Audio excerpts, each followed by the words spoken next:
Okay, we are recording and we are live streaming. So Mayor Rachel L. Smith, if you could please open the meeting when you are ready. Thank you, Ms. Riggs. So today is May 3rd, 2021 at 6 o'clock in the evening. I'm going to call to order the City Budget Committee meeting. Can you please call the roll and Ms. Riggs? Yes. Committee member Rocky Smith. Here. Committee member Mike Mitchell. Here. Committee member Denise McGriff.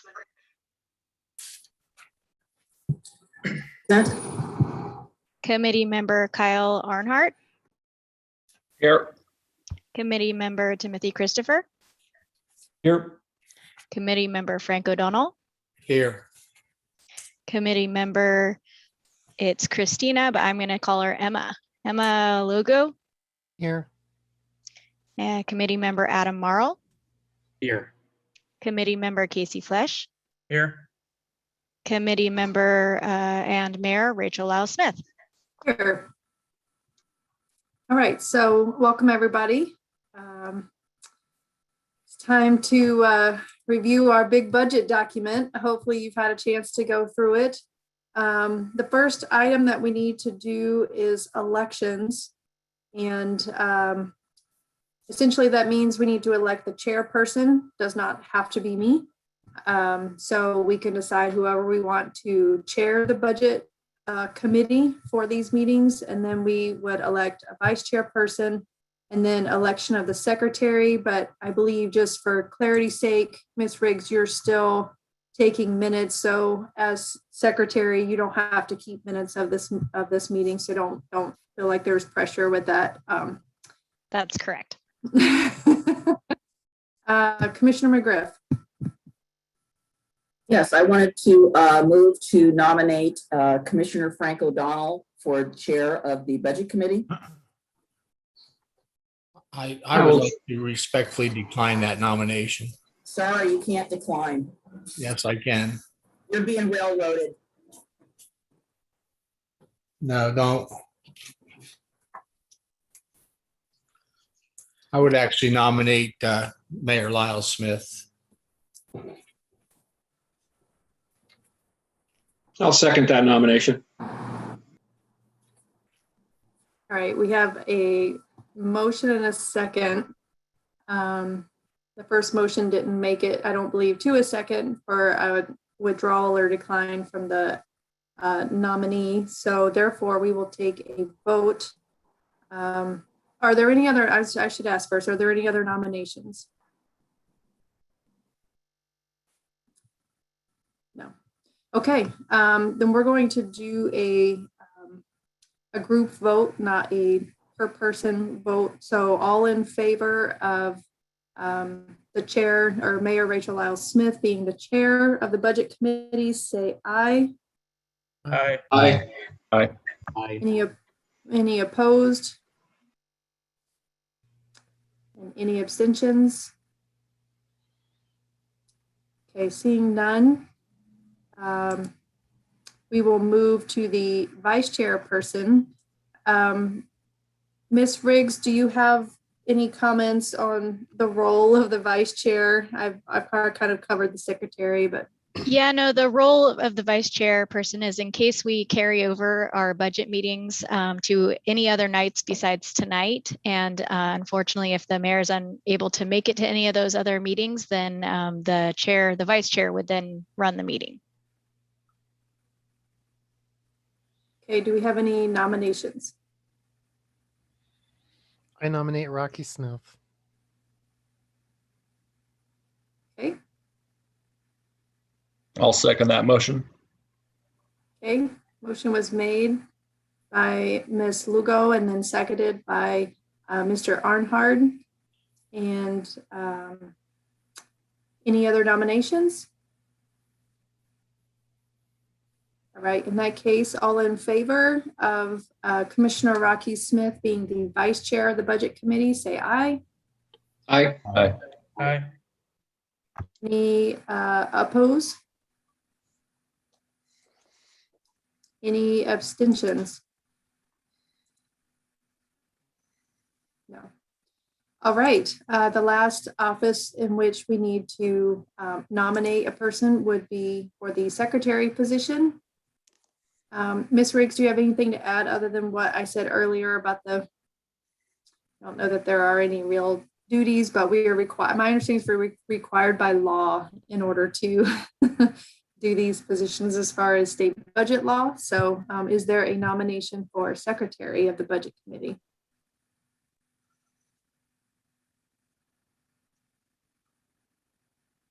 Don't all jump at once. You don't really have to do anything, but we just have to go through, we do have to go through the motions. I nominate Commissioner McGriff. Okay, we have the motion. Is there a second? Seconded. Seconded by Mr. Christopher. Any other nominations? Seeing none, all in favor?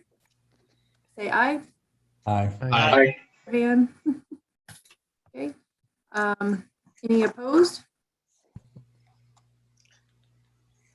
And no, any abstentions? I'm going to abstain. Commissioner McGriff abstains. All right, so that may have been the hardest thing of the night, but you never know. Maybe not, hope not. All right, so we're gonna move on to public comments. I believe we do have at least one public comment from Mr. Brian Shaw. Is he available and ready to speak? I'm looking for him. Yes, I just admitted Brian Shaw into the meeting and he should be unmuted. So if he could just begin by stating his first and last name and city of residency for the record. Brian Shaw, Oregon City, Oregon. You may proceed with your 3-minute comment. Well, good evening. Thank you, Katie, for accommodating this. And good evening, commissioners, Mayor Lyle Smith, and also our new commissioner, Adam Morrell. Congratulations and welcome. So I'm Brian Shaw. I'm with Oregon City Together. Once again, we're here at the Budget Committee meeting. And I think most of you already know about Oregon City Together, but for Commissioner Morrell's information, the Oregon City Together is a drug-free community coalition. It's the only organization in Oregon City focusing solely on youth drug use prevention. And it uses evidence-based strategies to help prevent youth marijuana and alcohol use. The biannual student wellness survey measures the problem and tracks our progress. And we are asking once again for 10% of the marijuana dispensaries revenue to continue our work in prevention. We do this through various programs through the school district, anywhere from the materials that we're able to have for folks when they do need materials on certain drugs, to putting on presentations and having motivational speakers in for the youth. Our past has been working more with the high school, but recent years we've noticed that we are more effective in the middle schools. That seems to be where the issue starts at. So we're starting to put more emphasis on the middle school age kids. And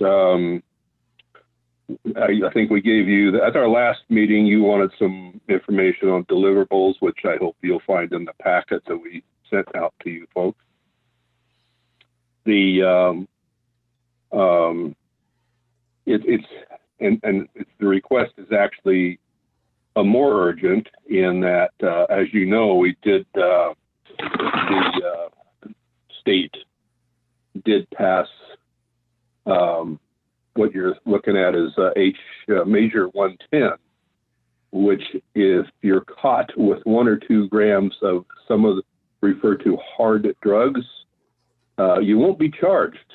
Instead, you'll pay a maximum $100 fine or complete a health assessment in 45 days. This means drugs like heroin, cocaine, and meth are now available and more legal than they were. So we do have to be careful here and make sure we get ahead of this thing. And that's where OC Together comes in. We're the ones providing the information for the students, for the parents, and for the teachers. So I do request that we are asking for 10% of the marijuana dispensaries revenue. And if they have any questions or anything like that, I'm happy to answer. Okay, thank you. All right, thank you, Mr. Shaw. Do we have any questions? Commissioner Rocky Smith. So I'm just looking at the email.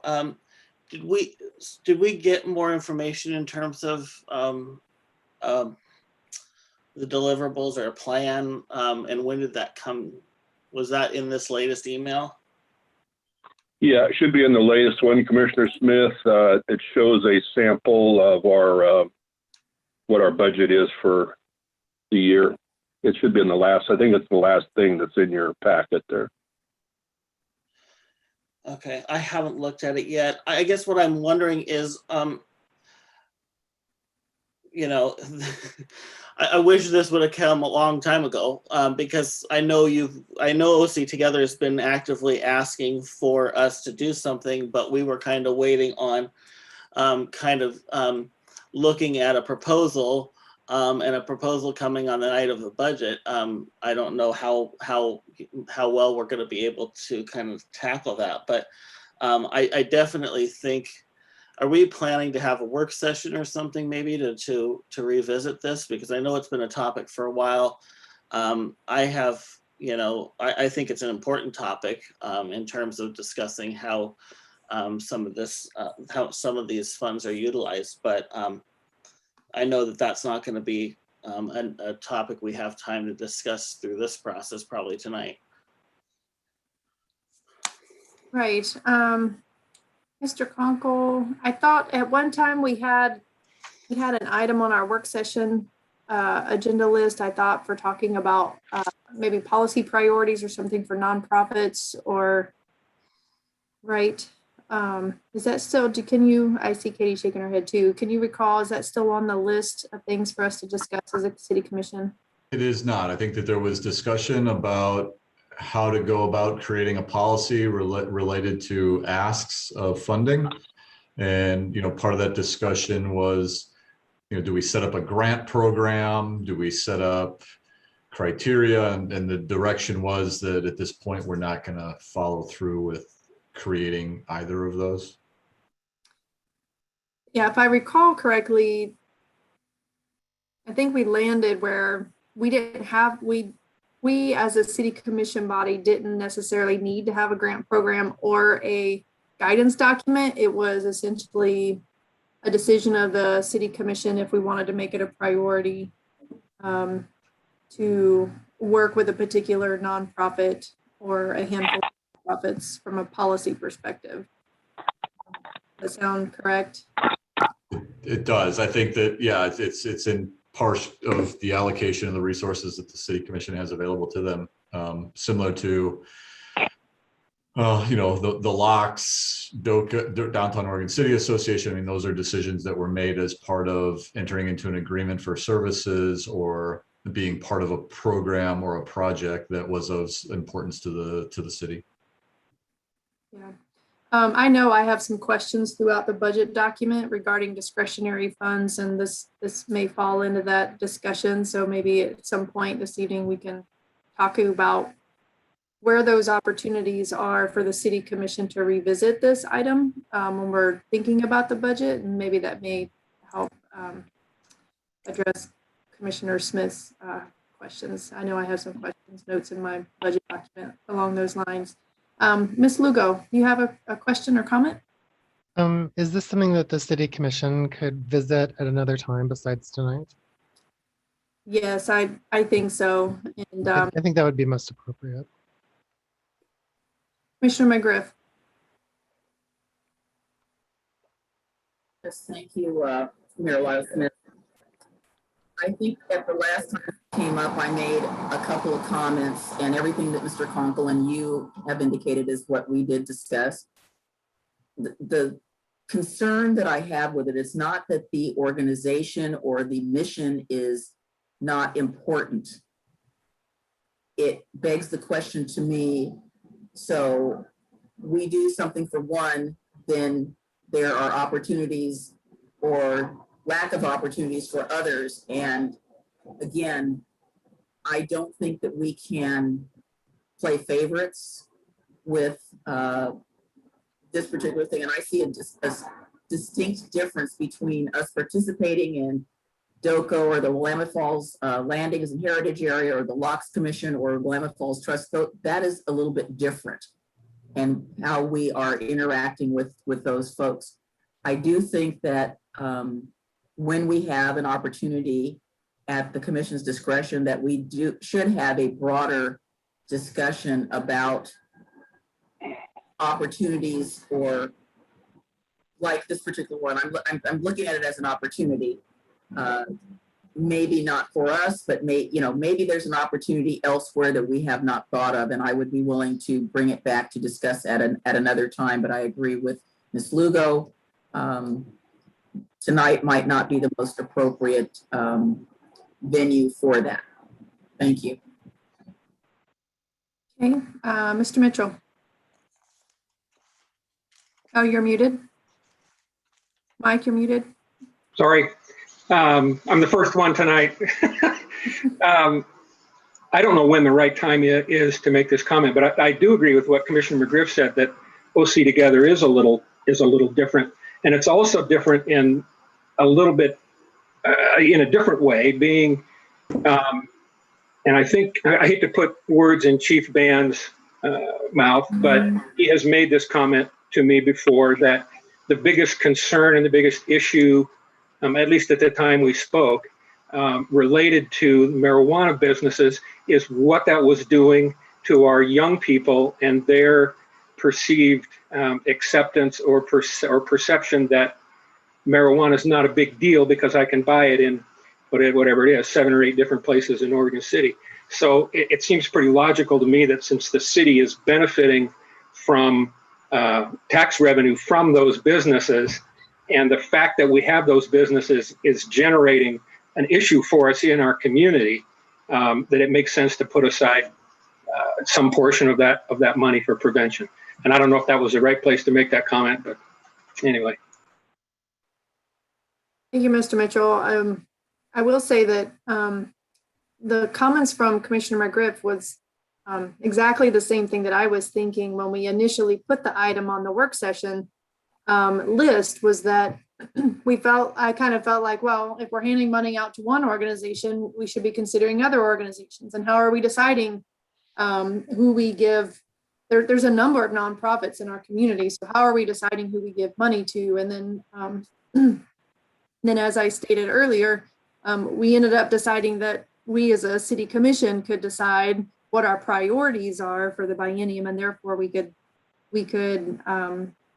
potentially fund some nonprofits. So I think the question coming out of tonight's meeting, I'm not sure we're going to solve it right this second, but maybe when we work through the budget, maybe Mr. Zook or any of the other managers or Mr. Conkle, if you can highlight where is the area within the budget that allows room for this conversation to take place at the city commission table. And then for the budget, that would check the box for this budget conversation. Then the next item of business would be to put it on an agenda or a work session item for us to discuss as the city commission would like.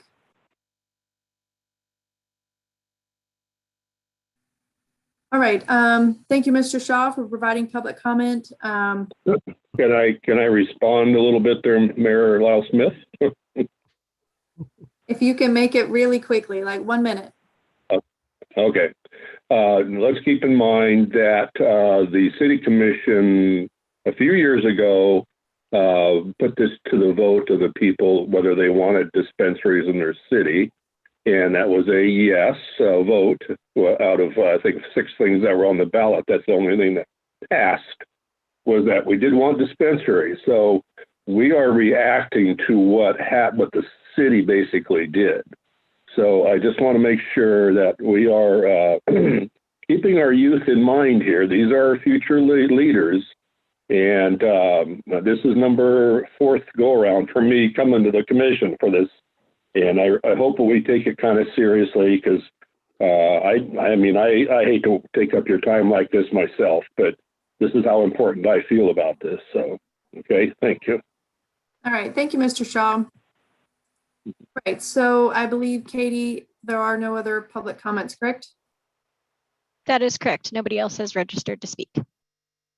All right, so with that, we will move on in the agenda. We have the approval of the minutes. Mayor Lyle Smith, we did receive, I believe, a letter from Three Rivers Artists Guild. I don't know if people had a chance to read that, while not verbal testimony for public comment, it is public comment. It needs to be noted in the record. Yes, thank you. I meant to mention that. So thank you for bringing that up. That's true. And Ms. Riggs sent out I know she sent it out to the wider group. I think it came into the city commission, but I believe she sent it out to the whole budget committee late this afternoon. Yes. So if you haven't seen that email, maybe peruse it really quickly. All right, the next item on the agenda is the approval of the minutes from the May 6, 2019 Budget Committee meeting. Do we have a motion? I would like to move that we accept the minutes of the May 6th, 2019 Budget Committee meeting as written. Is there a second? Seconded. I saw Mr. Christopher as the second. I'm not sure who the other person was. All right, the motion was made and seconded. I think we can do all in favor. Say aye or raise your hand. Aye. Aye. Okay, any opposed? I don't believe there's any abstentions. No. All right, and with that, the motion passes. Acceptance of the minutes of the May 6, 2019 minutes. And now we will move to the review of City Commission goals. That will be just before the budget meeting. Mr. Conkle, do you have this item? Yeah, I'll take this. Thank you, Mayor. Evening, commissioners, committee members. Thank you so much for taking the time. So Katie, we're going to hold 1 sec before we jump through that. This is just going to be a quick update. On page 2 of your budget document includes the draft 2021 through 2023 commission goals. And so in working with the city commission, they identified their goals and priorities for the next 2 years. They identified 8 goals going through that process with 27 tasks or approaches to implement those. So starting on page 2 of your budget document, you can see those goals, the strategy and the approach to implement those, as well as the proposed amount. The highest priority identified by the commission in ranking and going through that was promote diversity, equity, inclusion for a safe, inclusive community and organization. The second goal was to invest in current and future capital needs for safe, sustainable infrastructure and city services. The third goal was to improve the city's engagement efforts to reach the broader Oregon City community and inform the policy process. The fourth goal was to adopt and implement a homeless strategy for Oregon City.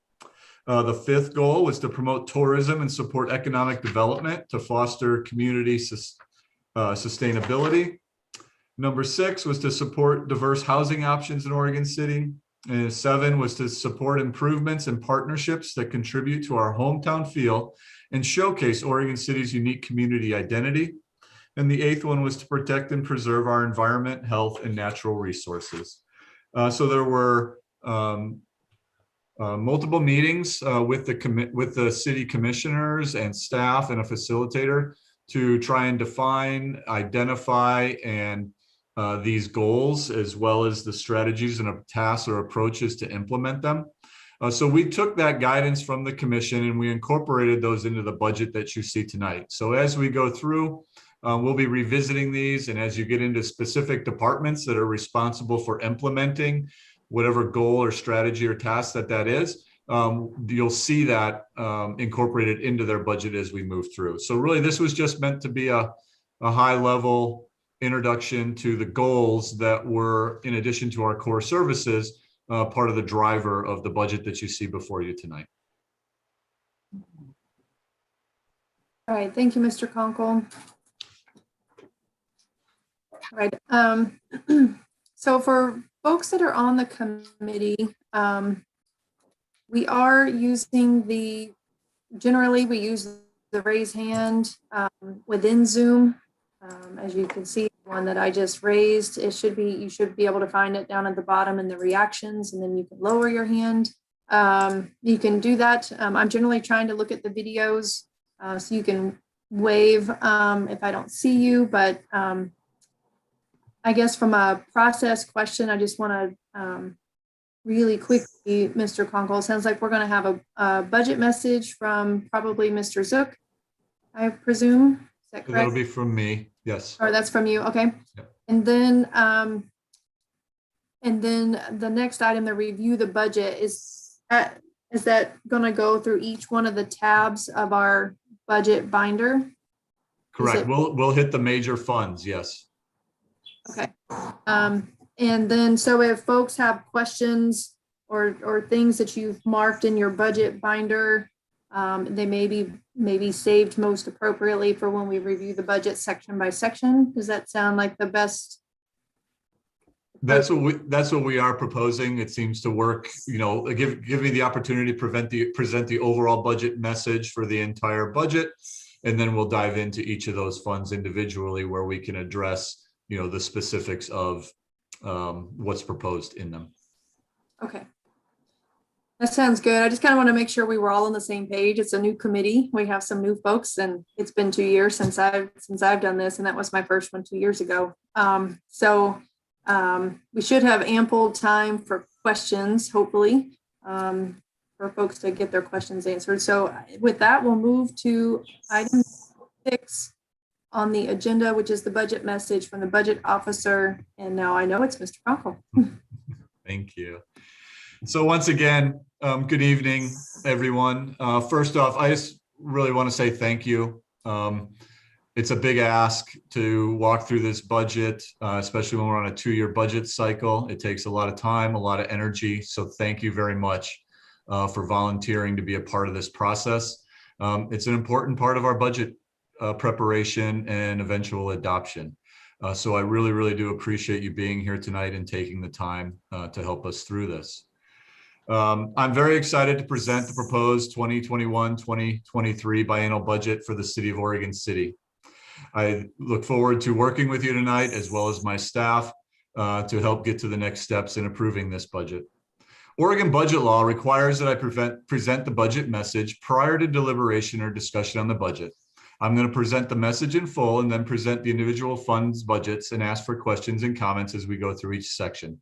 I'll try to be brief so that we can get to the good stuff here. Next slide, Katie. Oops, let me get it coordinated.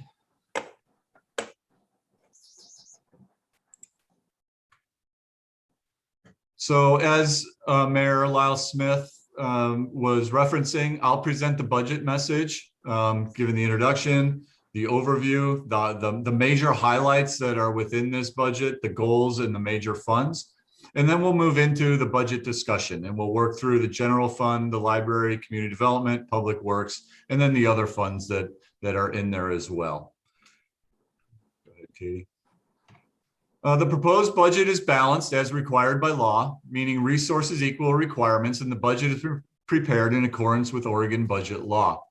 The city's executive team prepared the budget with a focus on enhancing core services and achieving the city commission's goals and priorities. We'll also be able to provide a few small enhancements to core services with the funds that we have available to us that we're projecting over the next 2 years.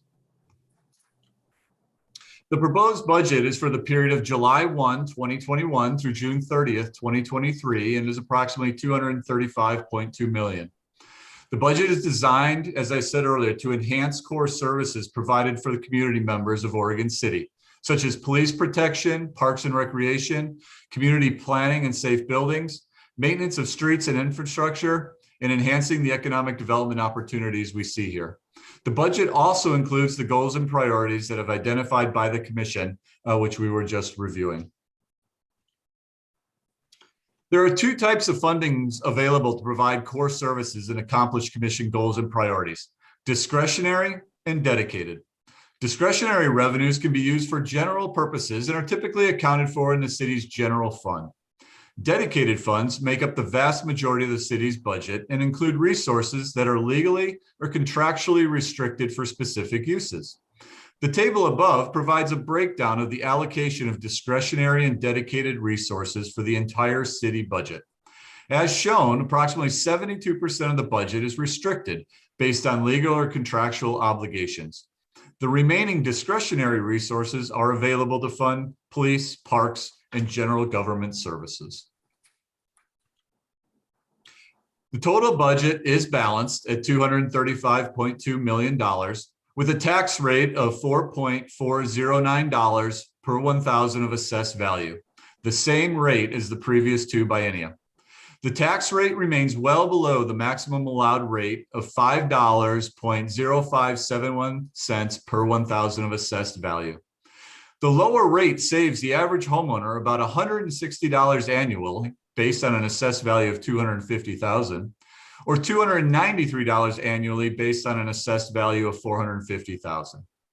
Oregon budget law requires the inclusion of the beginning and ending reserves in the budget. Actual budgeted revenues total $163 million, while expenditures total $179.1 million. The reason expenditures exceed revenues as shown above is because local governments typically have to accumulate funding over time to fund a large project. An example of this would be the city accumulated water utility resources over several years to save up for the large inflow and infiltration project or the Public Works and Parks Operations Complex. This slide shows where the money comes from across all funds, along with comparisons to previous years. Charges for services are the primary source of revenue for the city and fund the utilities such as water, wastewater, stormwater, and the pavement maintenance utility fund.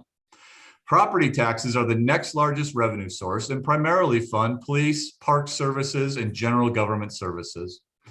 Other sources of revenue include franchise fees, rights-of-way charges, intergovernmental revenues, and things such as transfers, bond proceeds, or interest on money that we have.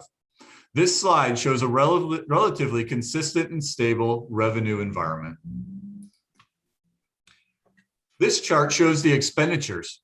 Oregon City is primarily a service delivery business, so personnel costs make up a large percentage of the budget, approximately 36%. There are 215 employee equivalents funded in the full budget, which represents an increase of 4.9 FTE. The detail of that can be found on page 133 of the personnel services. Over the existing biennium, which we've been able to accomplish with existing resources. The budget allocates approximately 29% of spending for capital facility projects and utility system improvements. This is lower than previous biennium because the large projects, such as the Robert Libke Public Safety Facility, the Public Works and Parks Operations Building, Malala Avenue Street Improvement Project, and Myers Road Extension are either complete or well underway in this current fiscal year. Materials and services includes contracts, operating materials, and utilities paid by the city, such as our electric bill and our gas bill. Transfers have declined from the previous biennium as the city has wrapped up those projects that I referenced earlier, and they're not necessary at this point. The City Commission, as we discussed earlier, has identified the goals of the Commission for the 2021-2023 budget, and they are outlined on this slide. Staff has worked to identify the goals and the proposed approach, as well as the cost to implement those goals. This, as I stated earlier, can be found beginning on page 2 of the budget document. So as I identified earlier, there were 8 goals identified with 27 tasks to implement those goals. And so what we're showing here are just the goal without the tasks underlined, but the total cost associated to implement them that we've identified and included in the budget that you're reviewing tonight. Katie, hold for 1 sec. For our last meeting with the City Commission, when we reviewed the commission goals, there was an ask to look at 2 additional goals and or projects that this commission is interested in considering completing or adding. One would be redoing the city's website. We did go out and talk to a company that does that, a very well reputable company that focuses on government websites. And the quote was approximately $100,000 to redo the city's website. And then there was a question concerning adding charter parks. So we've been able to complete getting charter designation for a vast majority of the parks. There are 5 outstanding, and we estimate that the cost, because of some surveying, property line adjustments that may be necessary, as well as some legal work in order to how to address existing leases or the ability to continue leases if they become a charter park, at an additional $20,000. So I'll just add that now for discussion as we work through the budget. Go ahead, Katie, to the next one. In March of this year, President Biden signed the American Rescue Plan Act, what we refer to as ARPA, providing $1.9 trillion in economic relief. In addition to the individual stimulus checks that were mailed out to individual taxpayers, $350 billion is targeted towards state and local fiscal recovery. The city anticipates receiving $7.6 million within the next year in ARPA funds, with a spending deadline of December 31st of 2024. While federal funding is highly regulated, the ARPA arguably has the broadest intentions of any of the major economic legislation in the past several decades. However, the federal government has yet to release specific guidance necessary for the city to make decisions on where to target these funds. The broad categories of eligible expenditures include responding to COVID-19 public health emergency or its negative economic impacts, premium pay for workers performing essential COVID-19 work, lost revenue replacement, and necessary investments in water, sewer, or broadband infrastructure. The proposed budget before you tonight recognizes the estimated $7.6 million in several funds.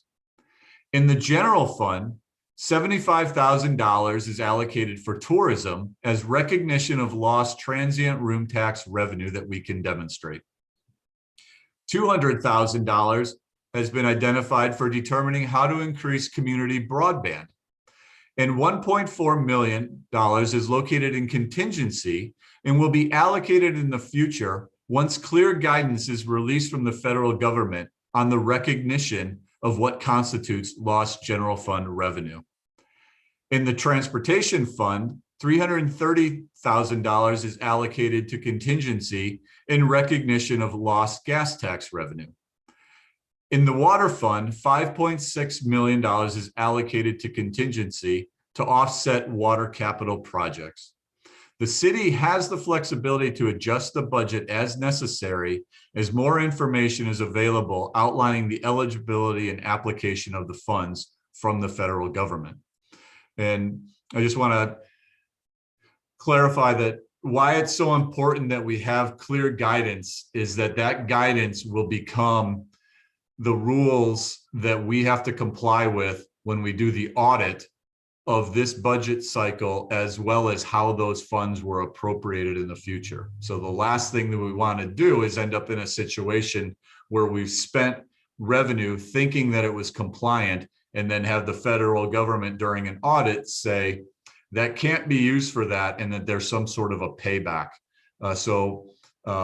Once again, we believe we've identified the funds that are coming, but we really do need to wait until we have specific guidance that clarifies exactly how those funds can be appropriated moving forward. Now I'll begin to present the major funds within the budget. The general fund includes programs that are funded by property taxes and general revenues rather than specific dedicated revenue sources. Police and parks are the primary service areas, as well as economic development and departments that provide citywide support. Property tax revenues are projected at $30.6 million for the biennium. This reflects estimated increases of 4.5% in the assessed value of property for each of the 2 years. Departments across the board were asked to maintain the operating budgets at minimal increases over the previous biennial budget. Aside from personnel cost increases, such as cost of living adjustments, medical and dental premiums, and the public employee retirement system, significant increases to the general fund budget included 2.35 full-time equivalent positions and the priorities and goals identified by the commission. For long-term financial stability, the positions added were made using existing revenues. Over this biennium, our expenditures exceed our revenues slightly. We feel that the strength of our beginning reserves provides us the opportunity to fund these positions in the priorities of the commission, while we continue to carefully monitor the expenditure and revenue assumptions over the next 2 years, positioning ourselves well for the next budget 2 years from now. The ending fund reserves. At the conclusion of the biennium, available reserves or contingency are estimated at $8.1 million. To ensure fiscal resiliency, the city's goal is to maintain the ending fund balance of at least 27% of annual operating expenses. This percentage consists of stabilization reserves of expenses for 2 months, recommended by the Government Finance Officers Association, and a 10% contingency recommended under Oregon budget law. These reserves are necessary to provide working capital for beginning of the next budget cycle and to provide protection against unexpected changes in financial conditions should an extraordinary event occur, such as the loss of a major revenue source or the need to respond to a significant event.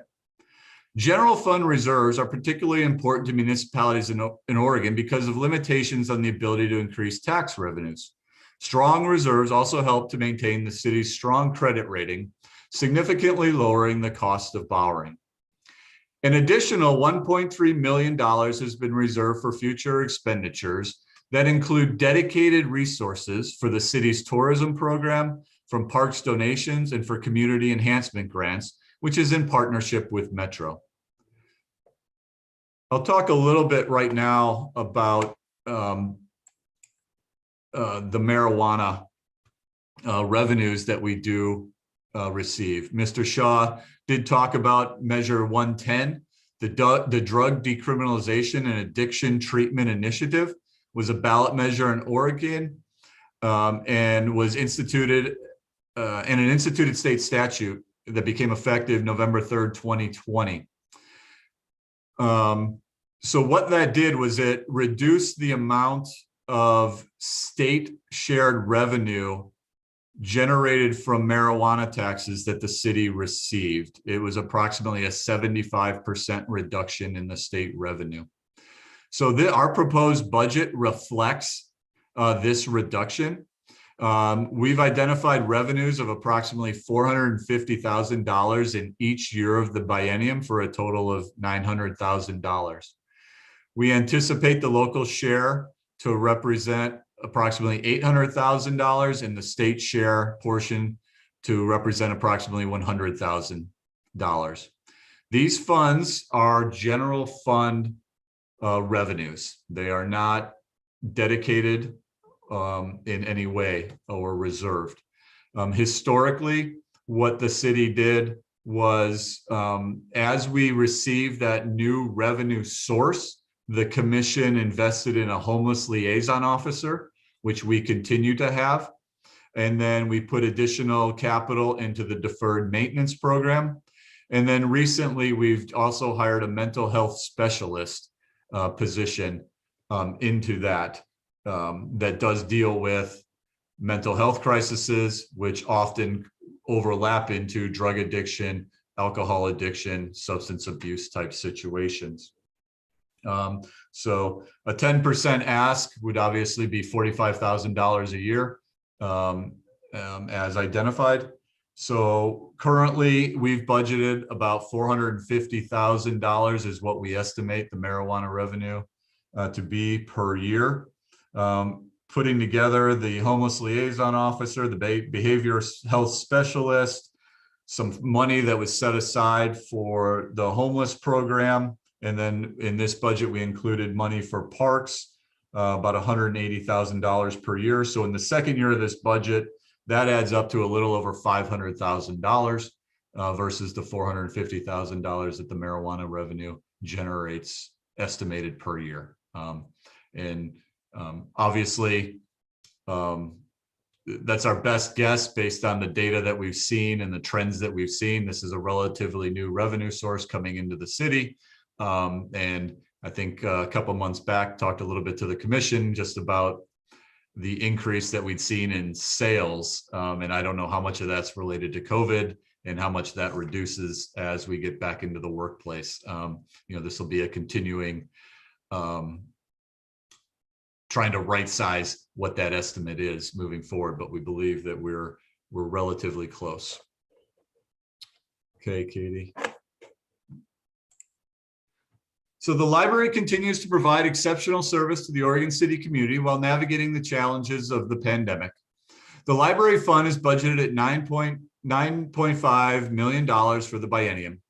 District property taxes are projected at $5.2 million and comprise 55% of total resources. The remaining significant resources are a beginning fund balance of $3.8 million and transfers in of $300,000 from the general fund. The city's general fund has contributed at least $300,000 each biennium for several years to save for the expansion of the library, and will continue payments in the current budget to support debt service on the new facility and demonstrate Oregon City's commitment to the programs and resources that the library provides to the community. The library budget includes the addition of a library technology specialist, a library safety officer, an additional increase of 0.35 FTE for the reallocation of the full-time and hourly library assistants. The fund accounts for all library operations. The budget for staffing and materials purchases is $4.6 million. Principal and interest payments on the new library bonds are just under $90,000. After small transfers to the community facilities funds to save for future repairs and maintenance on the new building, the fund is left with $4 million in ending fund balance or contingency. The Community Development Department manages two funds, the Community Development Fund and the Building Fund. The Community Development Fund is budgeted at $4 million for the biennium. The primary revenues are charges for services, including $400,000 to customers, primarily for review of land use applications, and $600,000 for long-range planning services provided to other departments.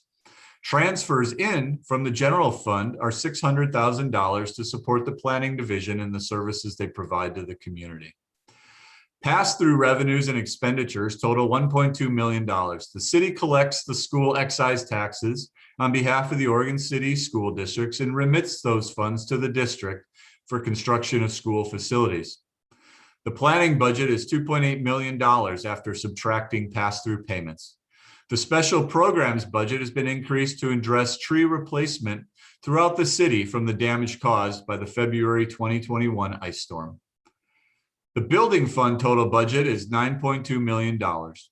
Licenses and permit revenues of $3.3 million are projected to fund operations for the biennium, with resources over operating expenses added to reserves as mentioned above.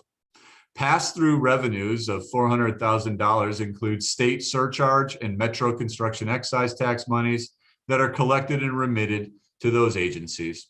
Operating costs are budgeted consistently with the prior biennium. The Transportation Division is responsible for the construction and maintenance of roadways, pathways, sidewalks, traffic signals, and guardrails. Street operations are gas tax funded, and pavement maintenance is funded through the utility fee, and they're accounted for separately within the transportation fund. The fund is financed by state gas taxes, which are anticipated at $5.6 million for the biennium, and in accordance with state law, are required to be spent on transportation system improvements, safety enhancements, and roadway maintenance. In the current biennium, Clackamas County passed a vehicle registration fee that is passed on to local municipalities.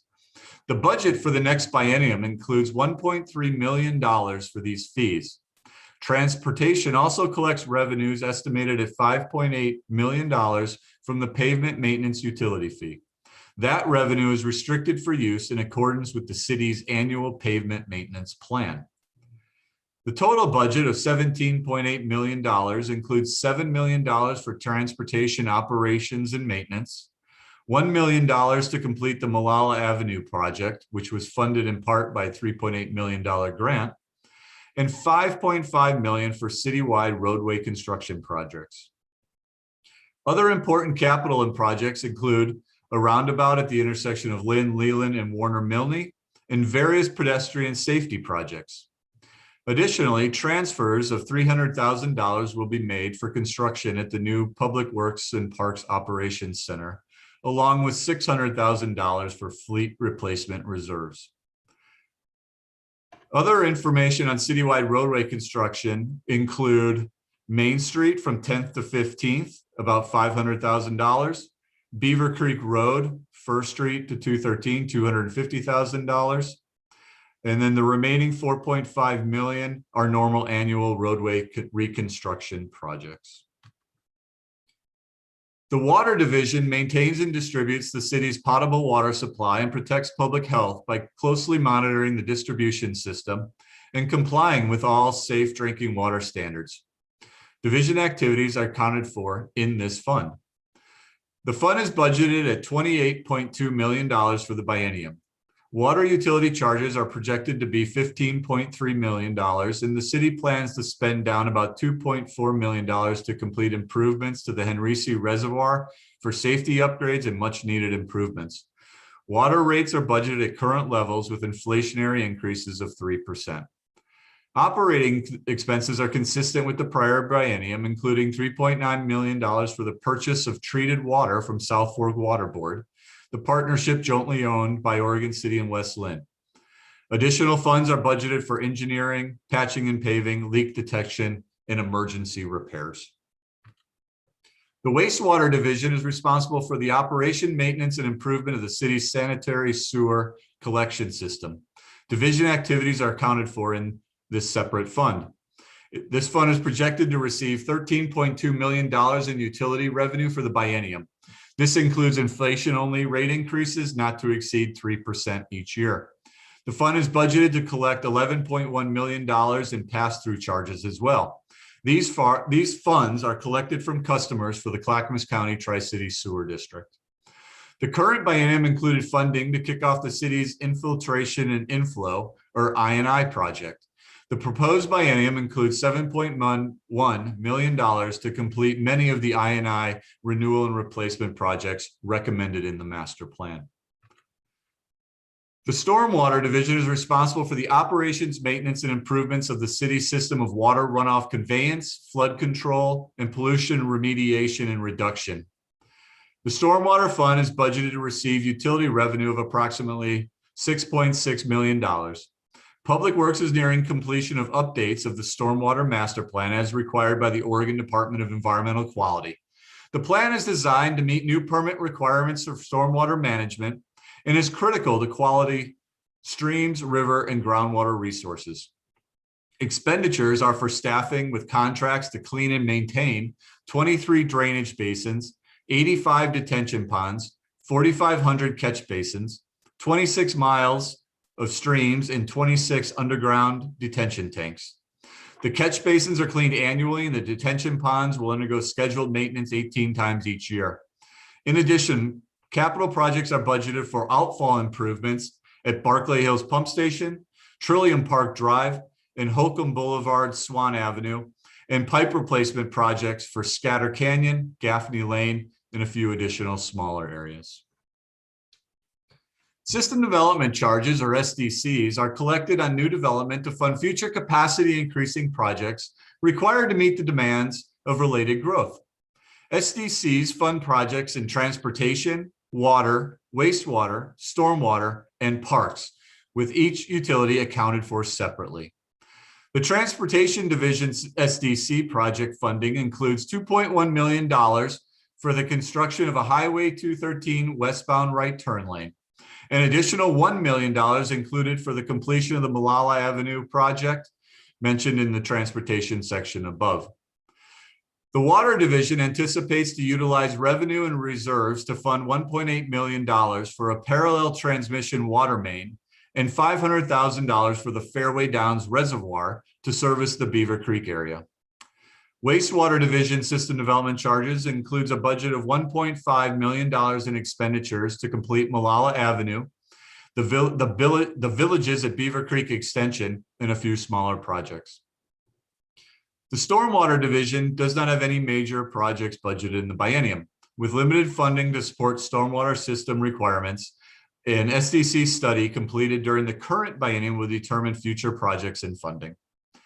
The SDC project budget for Parks and Recreation includes $4 million in capital outlay, with allocations for Filbert Run Park in the Hazel Grove Westling Farm neighborhoods and funding for Wesley Lynn Park Phase 2.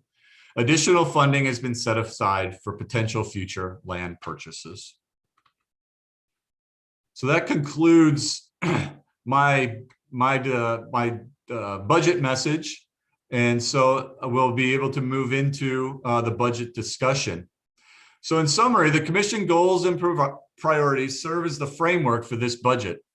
I'm proud to present a budget that supports these goals, maintains the tax rate at the existing level and well below the maximum allowed, and includes only inflationary adjustment to utility charges. I am confident that the city maintains a strong fiscal position, balancing the need for services and improvements with the ability to maintain those services over the long term.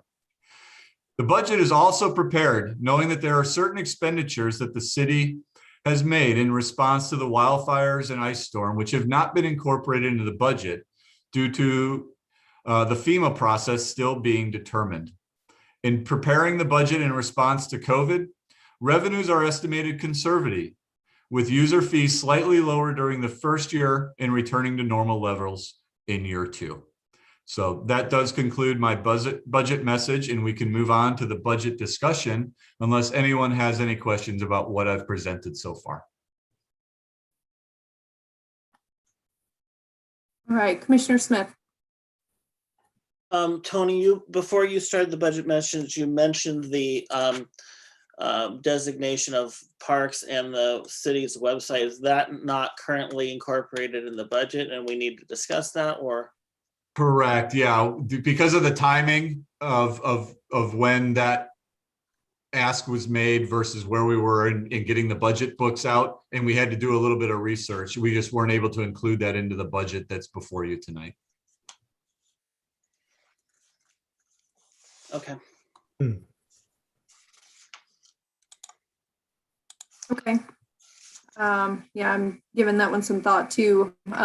Maybe when the departments or Mr. Zook again point out any areas in the budget where we might could accommodate these items that we talked about as city commission, or this topic that came up earlier for the nonprofits. I'm not sure where in the budget document there's flexibility for the city commission to consider any of these items. So if someone can point that out when we go through it, maybe section by section, that would be helpful. I guess if I could just, there's no spot. I didn't want to just come out and say that, but so we were balancing providing core services, trying to hit our target of the 27%, and then accomplishing the commission goals that have been identified. So, there's, as proposed, that's what we're doing. So it's either, reprioritize goals, revisit this once have maybe a year in and we see where we're at in revenues and expenditures. Because like I said, we made some, trying to guess what revenues are going to come in relative to the loss of revenue that we saw over the last year. We don't think it's going to be that significant of a loss, but we don't think we're going to be at 100% of what we were anticipating when we adopted that original budget. You know, things were relatively consistent in terms of the revenues that we received. So, you know, maybe revenues come in higher in this first year than what we expected. And then also, like I said, we did have the response to the fire, although that is not a significant amount of money. That's less than $45,000. And then the ice storm reimbursement, which we're still working through with the county and the state and the federal government to determine what that is. And those are not allocated in the current budget, not identified, unlike the ARPA money, which we know we're going to get. We just don't know the rules of them yet. Okay, Commissioner Smith, did you have a follow-up to this conversation or something else? Yeah, I do. So I guess in terms of that outlook, I would say in terms of the website, you know, that's an additional thing that we kind of talked about. And if that was kind of placed in the parking lot while we go through this, I'm okay with that. The park designation issue, I have a real problem with. One, because it's been a top priority for years. And the fact that we didn't accomplish it and then it just disappears off the list again, it should have stayed on there until it's done. And so that needs to be a top priority, and we need to figure out how to make it happen. Smith, Commissioner McGriff. I am going to defer to my colleague, Mr. O'Donnell, because his hand was up before mine, and then I will go.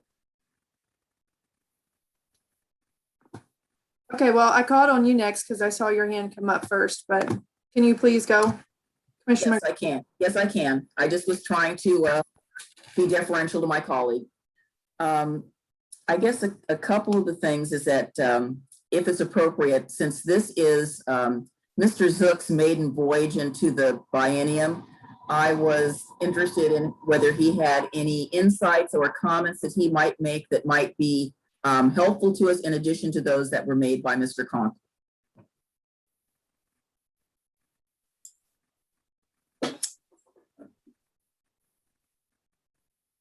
Mr. Zook, you don't have to say anything if you don't have anything additional to add. I will chime in. I have plenty to say at the right time. Thank you. All right, thank you. Commissioner? I may be helpful to Mr. Zook because he and I had some good conversations today. As we approach this process, maybe he could take a moment to explain to others, as he explained to me, the difference between unallocated or unappropriated funds versus contingency funds and our ability to earn for everyone in this committee.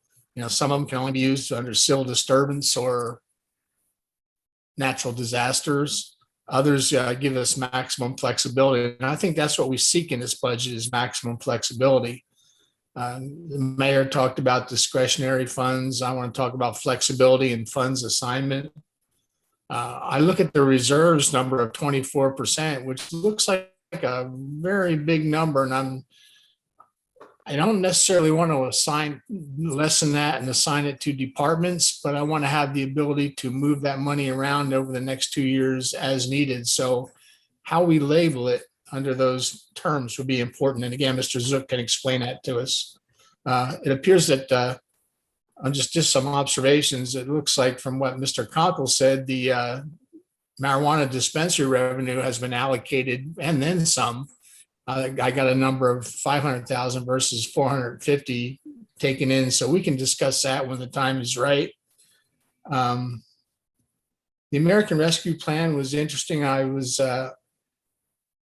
It looks like a large amount of that is allocated to contingency. And I would ask Mr. Conkle to confirm that that gives us maximum flexibility in moving those funds to wherever we may need in the future. So I'm all for using contingency if it allows that, although I oftentimes look crossways at large contingency numbers, but if it gives us flexibility, I'm fine with it. I know we're a service organization. Throughout the process, I'm going to be looking at personnel. Every salary has to have value. I'm curious, this is a question for either Mr. Conkle or Mr. Zook. Can contingency dollars assigned to one department be moved to another department absent an emergency? So I hope they heard that question. Can contingency dollars that are currently listed under one department be removed from that and assigned to another if they would otherwise go unused and could be used by another department? And then other than that, there'll be specific questions along the road. I'm curious about the First Street to 213 $250,000 expenditure. I don't know if that means First Street itself or Beaver Creek from First Street to 213. And then I'm going to ask about the 7.1 million for I&I. Is there a West contribution in that? Because we've talked about that throughout our processes. Where is West's money in this since they benefit? And those are specific questions for later in the process. And I think that's more than enough. Thanks. So if I could respond quickly on the ARPA funding, we had quite a bit of debate about whether to include, we knew we were going to get the money, but how it can be spent, we were unclear on. So there were two options. One, to identify what we think based on the information, such as transient room tax money. We can show that that went down. So we believe that that is eligible tax revenue loss that can be replaced. Then it starts to get a little less clear very quickly. And so the option was to either put the money in and put it into contingency now, which gives us the flexibility once we have more clarity to reallocate those funds to be compliant with the guidelines, or to leave it all out and come back with a supplemental budget at a later date. And we felt, because we had the certainty that the money is coming to the city, that we should account for it on the revenue side. And then once we have certainty, we would then come back and clean up the expenditure side of it. And and so we were trying to be clear about it, because this really is a pretty unique situation. And why we didn't include the ice storm or the fire is that we just don't have clarity on even when that's going to occur, nor what those amounts will be at the end of the day. And Mr. Conkle, I agree with that approach on the American Rescue Plan, because I want to make sure that, say, for example, we've allocated 75,000 to tourism. I don't know that by virtue of that allocation, we would be unable to move it out of there since it's already allocated. Whereas if we left it in contingency, we're free to put those monies where we find the need.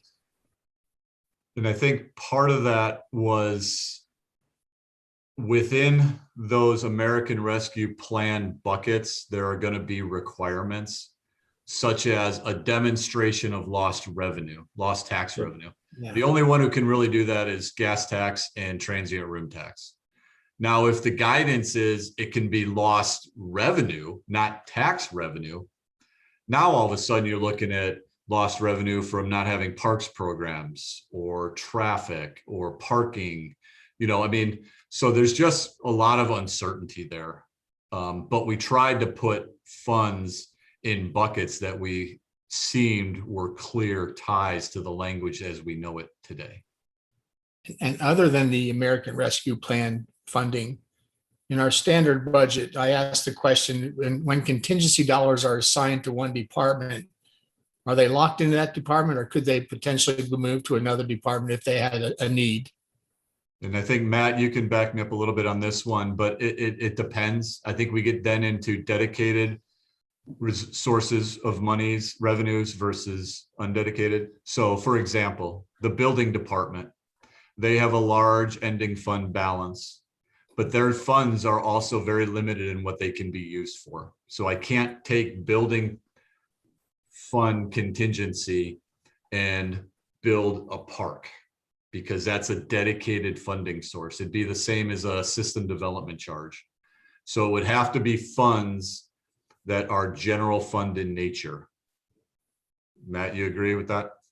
Yes, the basic way to think about that would be if you're looking at the budget document, page 21, you're looking at the entire city, and you're seeing, you know, $55 million of between contingency and reserve for future expenditures. The best way to look at the contingency is by fund. And so to answer your question, Commissioner O'Donnell, yes, contingency within a fund can be moved to any department for its use. And it's essentially done when it's needed. So once we have identified the additional need for that department to spend some money beyond the budget amount, we would move money from contingency into that department. And we do have the flexibility to go ahead and move that around in the future as conditions warrant, whether there's some surplus or additional use. But basically, contingency is captured by fund and does have the maximum amount of flexibility to be used for expenses within that fund. And that lends a little bit to Tony's point. So for slow learners like me, if Parks had a $50,000 contingency and another department needed that money and Parks didn't, that money could be moved? Yeah, yes. And let me clarify. Actually, contingency isn't actually broken down by department. It's kept at the fund level until it's needed by a particular department. So each department doesn't have its own contingency. It's kept, for example, the general fund has an $8.1 million contingency that's not allocated by department. When a department needs it, then we bring it back to the commission and say, this is how we'd like to use it. Would you approve it? Okay. And so, like, you know, an example would be, let's just say there was a significant police event that required multiple months of overtime, you know, and not to bring something up, but, you know, when we had Miranda Gaddis, there was significant amount of resources, energy, and overtime that went into that far exceeded, you know, what was anticipated. And so that's an example of having that reserve in place to be able to deal with an event like that, that would then move that to cover the payroll and those costs associated with that. The only other comment I make is I appreciate it when our leadership here, whether it be Mr. Conkler or Zook, converts requests for percentage contributions to certain endeavors into real dollars, because percentage contributions get lost in translation and you don't know the actual dollar value. So thanks for that. That's all I've got. Thank you. Okay. Are you sure? That's a joke. I'm holding a lot of my questions. I'm hoping that we'll be able to get to them when we go through individual budgets. My general question first, if for the ice storm, I believe we've spent quite an amount of money between the debris cleanup and such. If we don't get any federal funds, which bucket of money are you thinking? Are we covering the ice storm expenditures out of contingency? Yes. That money, you know, COVID has been very, very interesting between where we saw revenue shortfalls, where we saw revenue gains, and then CARES funding. You know, we were able to manage that situation pretty well. So yeah, right now, you know, those funds are spent at this point. So there won't be an additional expenditure in this biennium to cover those costs. We've allocated funds to cover the costs associated with doing that work in real time. Oh, okay. The best we can do right now is receive income, and that would be a positive. We've already fully absorbed the negative. Okay. So yeah, so we get a national declaration, which is kind of what we're waiting on, an national emergency declaration. We could potentially receive federal funds, which would then essentially reimburse us. But we've already paid out all of our expenses for the debris and all of that because it was pretty substantial. Correct. Okay. The only comment I'll make in general, I think everybody's had good comments. It concerns me when I see a very unequal distribution of funds amongst the city commission goals. When we have one goal that only gets 45,000 and another goal gets 1.5 million, that gives me a little bit of heartburn. And so, especially when I feel like those two items that receive very little funds, the homelessness and the housing, are some of the two top items that I hear every week in my email box or online or somewhere. So I'll just leave it there. I have some questions later on about those items. But I would love for us to reconsider that or think about how that appears to our community. Ms. Lugo, did you have a question or comments? I thought I saw your hand come up. No, that wasn't my hand. That was a thumbs up. I was agreeing with what you said. Okay. All right. So I think in the interest of time, we should probably move on to the budget review. Mr. Conkle, is that manager by manager, or how are we doing that one? Myself and Mr. Zook will give the presentation and then we'll go from there. And we do have staff available if we get into specifics that neither of us can address adequately. And so we'll go ahead and start with the general fund. The general fund is the principal operating fund for the city, used to account for non-dedicated core services. We'll be going through each section: policy and administration, general government, police, and parks and recreation. The unrestricted ending fund balance is budgeted at $8.1 million, which represents 31% of operating expenses. This exceeds our goal of 27% of operating expenses due to the recognition of the ARPA funds. So essentially, we recognize the revenues, but not the expenditures. The general fund ending balance also includes $1.3 million in monies that are restricted for specific purposes. Go to the next slide, please. So here's the general fund is the principal operating fund for the city, used to account, in addition to the core services, we've incorporated the commission goals and priorities, which are reflected in the following investments in staff and projects. As you can see, we focused on prioritizing business promotion, parks and facilities, deferred capital projects, and city commission goals with a majority of the available funding. Please take note, this is only general fund spending. There are a few commission goals that are fully funded in other funds. We will discuss these items later in the presentation. As mentioned earlier, the City Commission requested additional information related to 2 additional projects to implement the goals: a website update, which will cost $100,000, and completion of the remaining charter parks, which is anticipated to require an additional $20,000 for surveying and property line work. So the breakdown: business promotion, approximately $635,000, deferred parks maintenance, $559,000, parks administrative assistant, so this is an FTE, $188,000. Goal 1 of the commission: diversity, equity, and inclusion, $125,000. And so it'd be good, Mayor Lyle Smith, as we talk about some of these disparities, some of the goals only had 1 or 2 projects where some of the goals had 6 or 7. And so, I think it's taking into account the total tasks or approaches, strategies identified under each goal were a little uneven depending on which goal it was. Implementation of the IT strategic plan, $258,000. This is focusing on disaster recovery, as well as malware protections that we can put in place to implement the strategic plan, which we're just completing. In this does include a new FTE position, an IT director position in the 2nd year of the biennium at $208,000. Communication infrastructure investment. So this is broadband. So this was one of the buckets identified in the ARPA funding.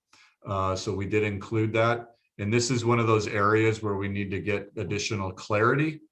Is the broadband funding available only to do hard projects, or is it engineering? Is it design? Is it contract negotiation? So we've put it in there because it is potentially eligible under the ARPA funding, specifically called out as broadband. But it's an example of the additional clarity we need from the federal government as to what counts as broadband investment. The Parks and Recreation Master Plan was identified by the commission. That's 90,000. The citywide master plan, so this is looking at our existing facilities, is 40,000. Additional community engagement at $45,000. The homelessness strategy was $40,000. Citywide economic development plan, we identified $400,000 available for that funding. The community event support, local community events at 100,000. The tourism strategy implementation, $75,000. Once again, I talked a little bit earlier about that. There's another ARPA funding reimbursement from the transient room tax shortfall that we've seen because of COVID.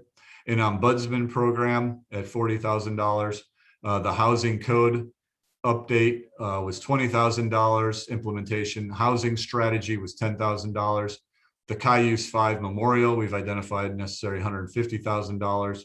Arts promotion and engagement throughout the community at $90,000, and then the climate action plan at $100,000. So I guess I'm not sure where the commission would like to go, and I see Commissioner O'Donnell's hand up, so I don't want to move yet. Yeah. Commissioner O'Donnell. Nope, you're on mute. The question is, does that chart represent per year expenditure or the 2-year expenditure? That's the total over the 2 years. So the assistant parks director, that's a 2-year salary and benefits package. The assistant parks administrative assistant. That's 2 years, correct. Versus the IT director is 1 year. All right. Nothing further. Ms. Lugo? Are these categories flexible? Are they categories that can be added to at the city commission's discretion, at some point during the next 2-year cycle? So for instance, if there was a good homeless program that came before the city commission, could it take some, these are just goals, right? I'm just asking. Yes, these are goals. I think that, the commission certainly has discretion if there are available funds to reallocate resources over the 2 years. If that answers your question, I think. Well, they're goals, but those dollars are tied to specific projects, so. They are, yep. So those everywhere on this slide where it says goal 1, goal 2, if we went back to page 2 of the budget book, that's where we have the goal, the strategy, the approach, and the estimated amount to implement that approach to complete that strategy. Mr. Mitchell. Can you put that slide back up again?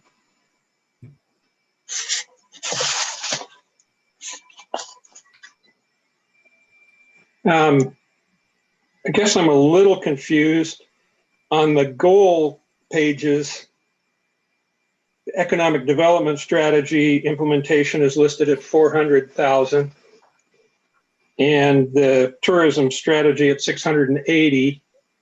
And it looks like they're maybe reversed on this page. I don't quite understand. Where business promotion at 635 there, and it's at 400,000 on the goal sheet, I think. My next question is that deferred parks maintenance at 559,000. What was that amount in our current biennium budget? I had something else, but I don't remember it right now. But I will say I'm going to loop back around because it fits in here too with something Commissioner Smith said earlier. I agree with him with that the $20,000 for charter parks. We need to get that project finished. I have a bit of a struggle with the $100,000 for the website. I know time flies, but I was on a work group that updated the city website, and it seems to me like that was maybe 4 years ago. Maybe 5, and it's I don't know what we're going to get out of another $100,000 now, other than shiny new hubcaps or something, because the quite a lot of thought went into getting it to where it is. So that's just my comment on that. But I am curious what that deferred parks maintenance budget was in our current biennium.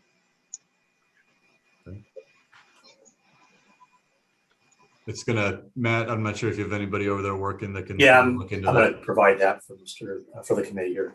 Okay. So are we going to talk about parks in any more detail later on future slides, or is this our opportunity? Well, we'll revisit Parks and Rec in a couple of slides. Commissioner O'Donnell? You're muted. I presume we'll revisit the economic development piece, as Mr. Mitchell said, and break it out between tourism and econ development, because I have the same questions he has. What do those numbers represent? Some of that I know will be funded by transient room tax, but that's a very dedicated fund. And some of it will have to be econ development itself, which is the attraction of business. So I think we'll probably talk about that as each department puts on their presentation. Thanks. Okay. Yeah, we'll have to then bring back more details on ECDev. I guess it'd be good to hear the questions related to it. We can bring James on. We don't have a specific slide breaking it down line by line.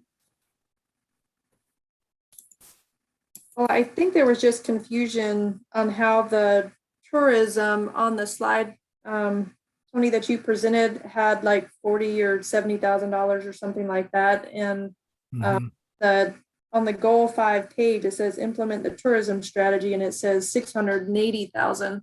So Mr. Mitchell brought up a good question. It's like, why does one page say 680,000 and this slide say 75,000?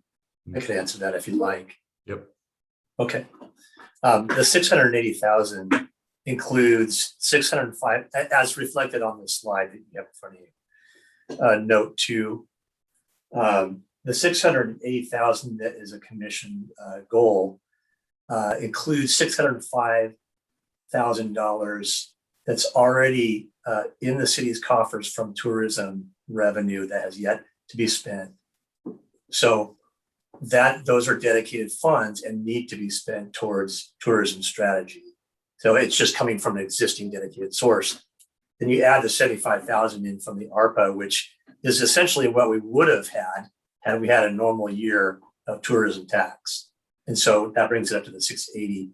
It's identified on this slide as discretionary because it's coming from ARPA. It's sort of semi-discretionary, if you will. It represents lost discretionary revenue. So if that caused confusion, but that's how that 680,000 connects from the goal to this slide.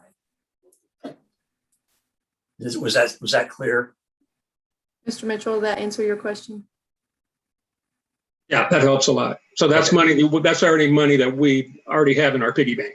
So 605, yeah. Yeah, Yes. so Okay. that was under spending TRT. So there was a carryover of an existing fund balance plus what we expect to get in revenue over the next 2 years.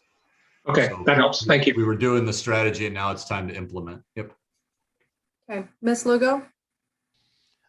Yeah, question for the city commissioners. Realistically, what are the chances that if there was movement some point during the next 2-year budgetary cycle, for instance, to increase the housing, the housing goal, which is only $10,000 right now, is that something that realistically the city commission could undertake or could increase if there was an appropriate program that was presented to the commission? I'll take a stab at answering your question. I think it's going to depend on maybe a year from now, if there were revenues or some item that didn't get spent as planned and maybe some extra funds, or we need to reconsider projects that have been allocated to other goals, whether or not they take higher priority than the housing and home. I have a very similar question. When I look at the homelessness, I think it's $40,000 for that line item. It's something I get emails on literally every 3 days from somebody in the community. And so that a line item is for us to work on a strategy on how we're going to work on this. So I'm wondering, are we telling our community that we're not going to do anything? We're not going to spend more than $40,000 and coordinate with other people for 2 more years, and then the next 2-year biennial budget, then we might spend some money on the homelessness issue? Or Well, I think if we could, I read that. could we maybe turn to page 6 of the budget book? So goal 6, support diversing options in Oregon City. The $10,000. So prepare a plan to identify and implement housing strategies, tools, and opportunities that work best for Oregon City. Staff will create actions the city may take to increase the supply of housing, including affordable housing. The project will include an online public engagement effort to identify strategies to increase the supply of housing. The public engagement results will be incorporated into the strategies identified at the severely rent-burdened community conversation, as well as input from CIC, Planning Commission, and best practices. Recommendations to the City Commission that will include no-cost strategies, as well as strategies which would rely on funding sources such as the construction excise tax. So you're right, $10,000 isn't a lot, but that's what we identified as the necessary investment to start the strategy to come up with no cost options, barriers in the zoning code, zoning restrictions that might be development costs, system development charges, and not that all those are necessarily no cost, or, look at other funding options. Are there grants, the construction excise tax? Do we want to implement that to support affordable housing on the back end? So I guess, we have to have a strategy to identify where we want to spend money, was the discussion when we were creating the goals with the City Commission. I mean, we could identify $200,000 and, just put it towards homeless solutions.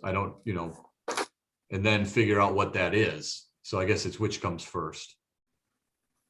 Well, I think also I'll add one more comment, then I'll move to the commissioners with their hands raised. Also in that table, you'll see an estimated timeline on page 6 that Mr. Conkle was just referring us to, and that the completion of the strategies, that project would be done right at the end. It would be done by the end of this biennium. It's not an item that's done at the beginning. So we'll have that result at the end of the next biennium, or at the end of this biennium, to roll into the next biennium. The homelessness strategy, which is goal 4, that one is actually looks at a timeline to be completed by the end of this year. And along the same lines as what Ms. Lugo said, is I would love to have some ability for us to find some way to work on this issue a little bit more than just give it lip service, which is what I feel like we're doing. And I know I keep pushing this item, and that's because I hear about it so frequently. So anyway, I'll leave it at that. Commissioner O'Donnell, and then I'm going to go in order of the hands that I have are raised that came up in my order on my screen. Commissioner O'Donnell. Well, I've got two things. I understand what the mayor is saying, and I don't know if it's lip service. I mean, we have to come up with, how do we do this? And I think that's all that money is. I mean, when we come up with a solution, those expenditures hopefully are going to be more significant than that small amount of money that we've got laid out for this.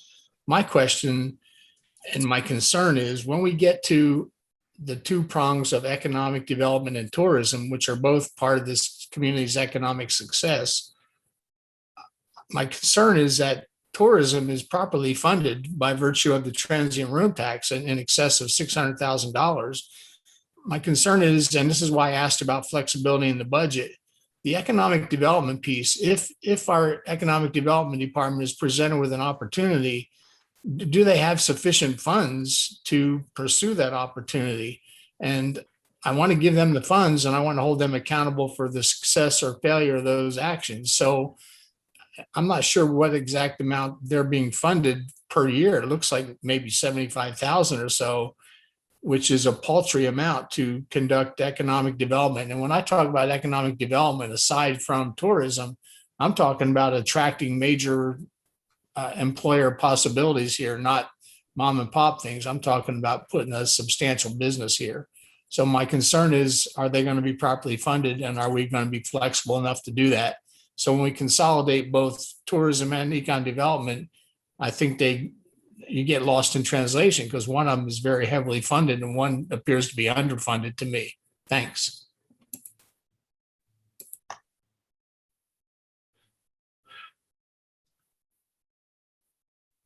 I myself was muted. Commissioner McGriff.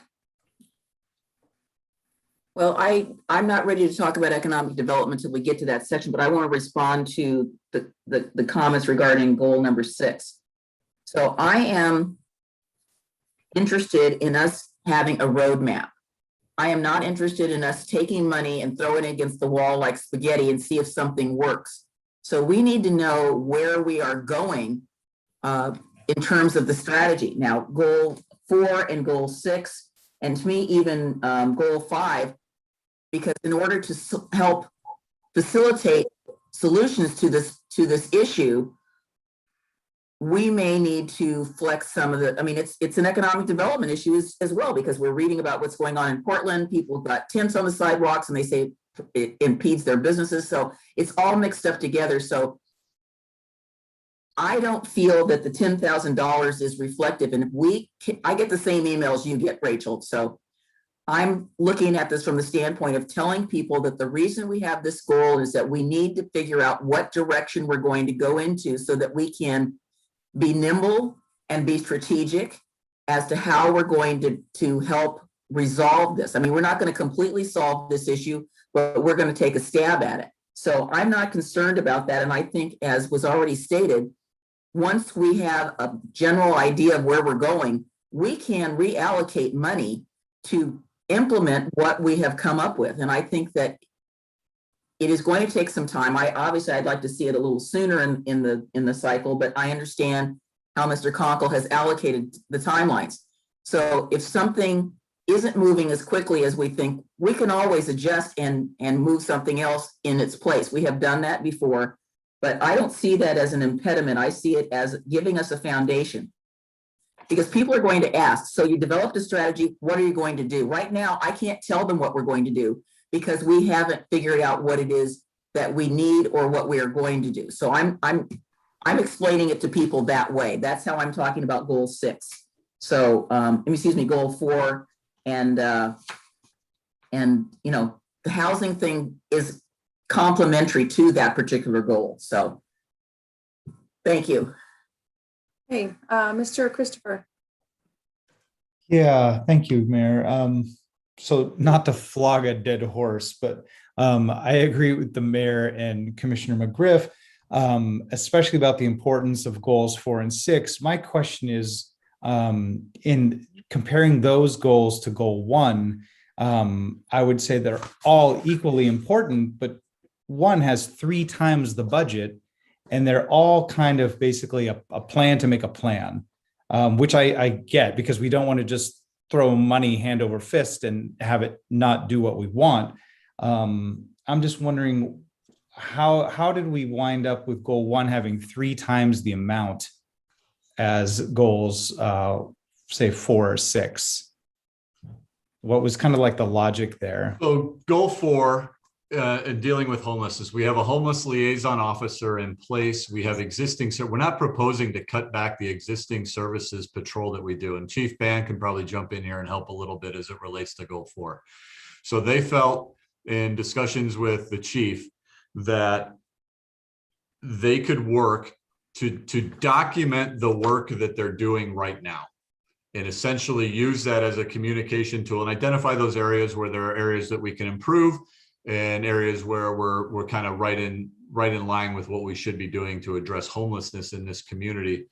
And then, you know, some of the partnerships, it's not really it doesn't require funding to create partnerships with the state, with Health and Human Services, with Metro. You know, that's really relationship building, program building. that we don't need to bring any additional resources in to do. We need to prioritize it at the staff and the elected level to accomplish those. So that's where that second one that has no additional funds proposed is because there's not really we didn't identify a need for additional funding to accomplish that. And Okay, Jim, do you want to talk a little bit about the 40,000 on the formalize our internal strategy to address homelessness, as well as the existing programs that we're continuing, because we didn't put them on here because we're already doing them? Yeah, I think what might be helpful is to just like step into super macro for a second on homelessness, because there's two lanes in homelessness, and they all get conflated because we've been working in it for a while. We went from a bunch of, just dumb cops trying to figure out what this big problem is. Well, I wouldn't call you dumb, but yeah, Well, I guess. That's how I feel with such a complex problem as homelessness. But so, 2 lanes. So one lane is getting housing for people. And I don't mean if we can make available a $300,000 mortgage. That's a home of that, would be great. But the people we're dealing with on the street, that's not the type of housing we're looking at. We're looking at people who can get into a short-term housing so they can get treatment or stability through services to get them in position to go do whatever they're going to do with their life. That is a lane that counties really deal with. That is a lane that I'll come back to that. So then the other lane is services on a day-to-day basis, from people in crisis on the street to people who are calling and saying, hey, there's some people on my front porch who are making a mess, to people who are maybe occupying places they shouldn't be. That is the day-to-day services. So where do people go long-term to get them out of homelessness, if that's possible? And then the services piece. In the services piece, I would put us as a city as ahead of any city I know our size in terms of between our full-time officer, the funds that we're putting in getting people into shelter, and then a full-time officer. We're great there. The other piece, and this is to the mayor's point, that we need to be as positioned. So if you want to see a big dollar figure, the amount of money that's coming into Clackamas County to start dealing with lane 1, there's a whole lot of money coming into this county. And this is going to, I think, position us to make the best use of that money. I want to try and say this carefully but bluntly. I think that our county has been, and I'm not saying the county commissioners, I mean all of us, have not done a good job at communicating between electeds. And I'm not pointing at anyone. All of us need to communicate better, because no one has any kind of an idea countywide of what we're doing for lane 1. And with all this money coming, that's the piece where I think that we can really sort of get other cities involved with us, get connected to the county, so that we as a city are putting ourselves in the best light for all this money that's coming from somewhere else, that we all voted for, that Metro bond, to take care of that lane 1. I don't know if that helps. So let me just, so if I hear you right, the money that's allocated for those goals is kind of into their additional funds on top of existing things. And because goal 1 is newer, that's the higher amount. So there's a lot that we've always done. And I get a lot of the same emails the mayor and several other people get. And they say, what the heck are you guys doing? I see what's going on out there. You guys are doing a horrible job. Well, just because things don't look great doesn't mean we're not doing a lot of great work. So part of what we want to do is formalize, so we can point to people, look, this is actually what we're doing. Does not cost a bunch of money. Communicate that better to the community. So while they might not like necessarily what they see, at least they realize that there's a plan. And that's all lane 1. That's the city is doing what most cities do in some fashion of taking care of the day-to-day services. And some of those are our officer, that's not included in the 40,000. There's cleanup that we do. There is services of somebody who's very connected to a bunch of shelters and stuff up in Multnomah County. It's easier to buy his services than to hire somebody. So all that's related to that. Now, what we haven't done as a city, and most cities don't, is get into the lane 2 piece, which is extremely expensive. That makes sense. So all that money's already coming via Metro. So all we got to do is get the plan straight, and then we can utilize money that is coming this way. Great. Thank you, Chief. So to get to your second part of your question, so like goal 1 has more money. So the amounts proposed to implement each strategy under a goal are not based on a hierarchy of goals. It's based on what staff felt would be the needed the needed monies available to complete that task. So goal 1 is higher because we were asked to put together a DEI framework that was not only looking at all of our internal policies as they relate to DEI, but also doing an external with the community DEI stakeholder group. And just that public engagement component just takes time and money. So that's why, Jim being able to work internally with his staff can do that cheaper than what we're going to have to do a robust, thoughtful, well done external communication, listening, DEI community conversation. So the money wasn't allocated based on goal 1 got more than goal 8. It truly was, some goals had more tasks identified under them, and some of them are cheaper or more expensive than others, depending on degree of the work, if it can be done internally or externally.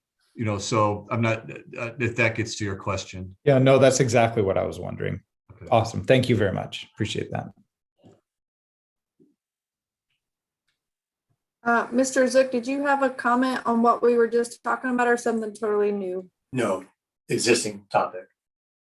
If I could, I just wanted to add a little bit of meat to the framework of what Mr. Christopher's question was, and complement what Jim said, in that just in the biennium in front of you for homeless liaison officer, the homeless program, and the mental health specialist, we're looking at over $600,000 they're going towards homelessness. I think the point's well taken that Jim has said.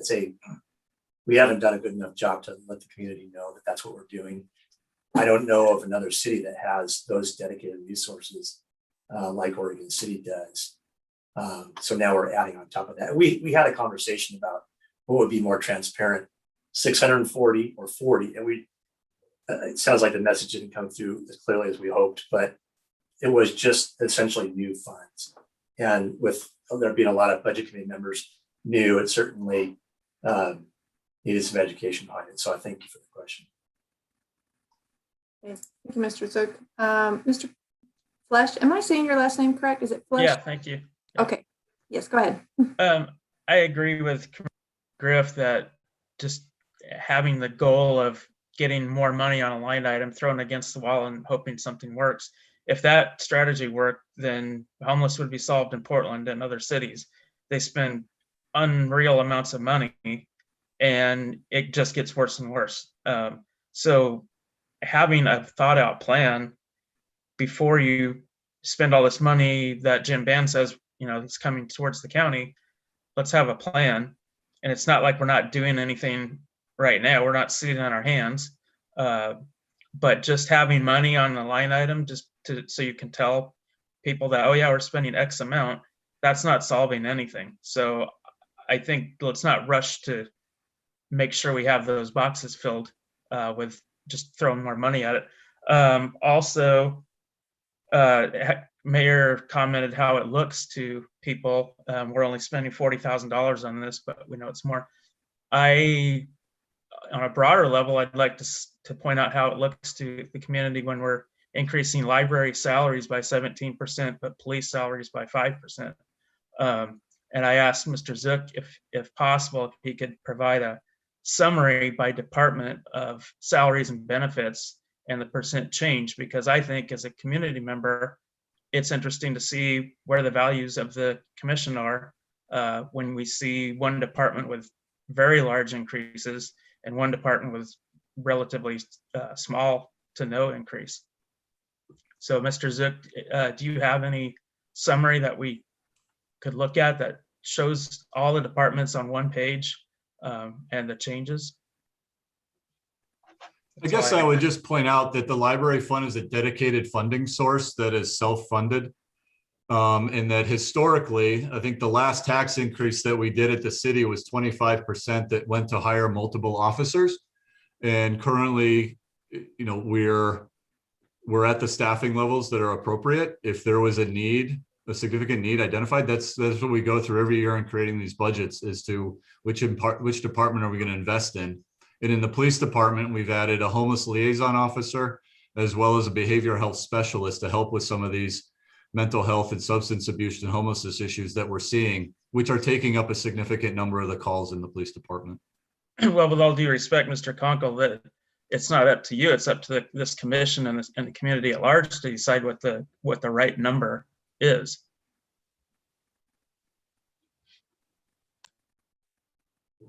Mr. Zook, did you have any information to share? Yeah, I'm gonna ask Katie if you could allow Ryan to share his screen. He's got a slide that details out the changes in personnel services. Yes, I just made him a co-host, so he should be able to share his screen now. Okay. And Ryan, if you want to, you can just walk us through that if you'd like.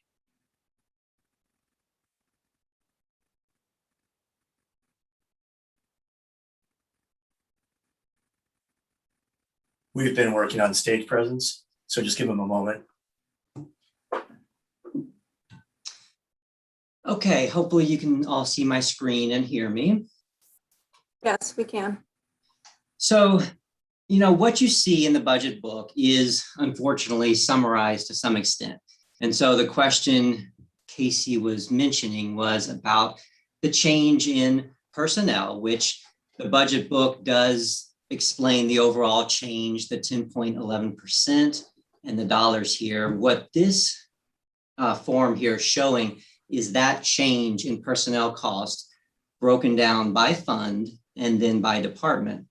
And so specifically, for instance, Mr. Flesh was referring to the change in one department like police within the general fund compared to another department or fund like library. So what we can do is we could certainly walk through each of these departments and talk through the changes if that would interest the committee. The other piece, Ryan, that you might just cut to the high levels are, and maybe to answer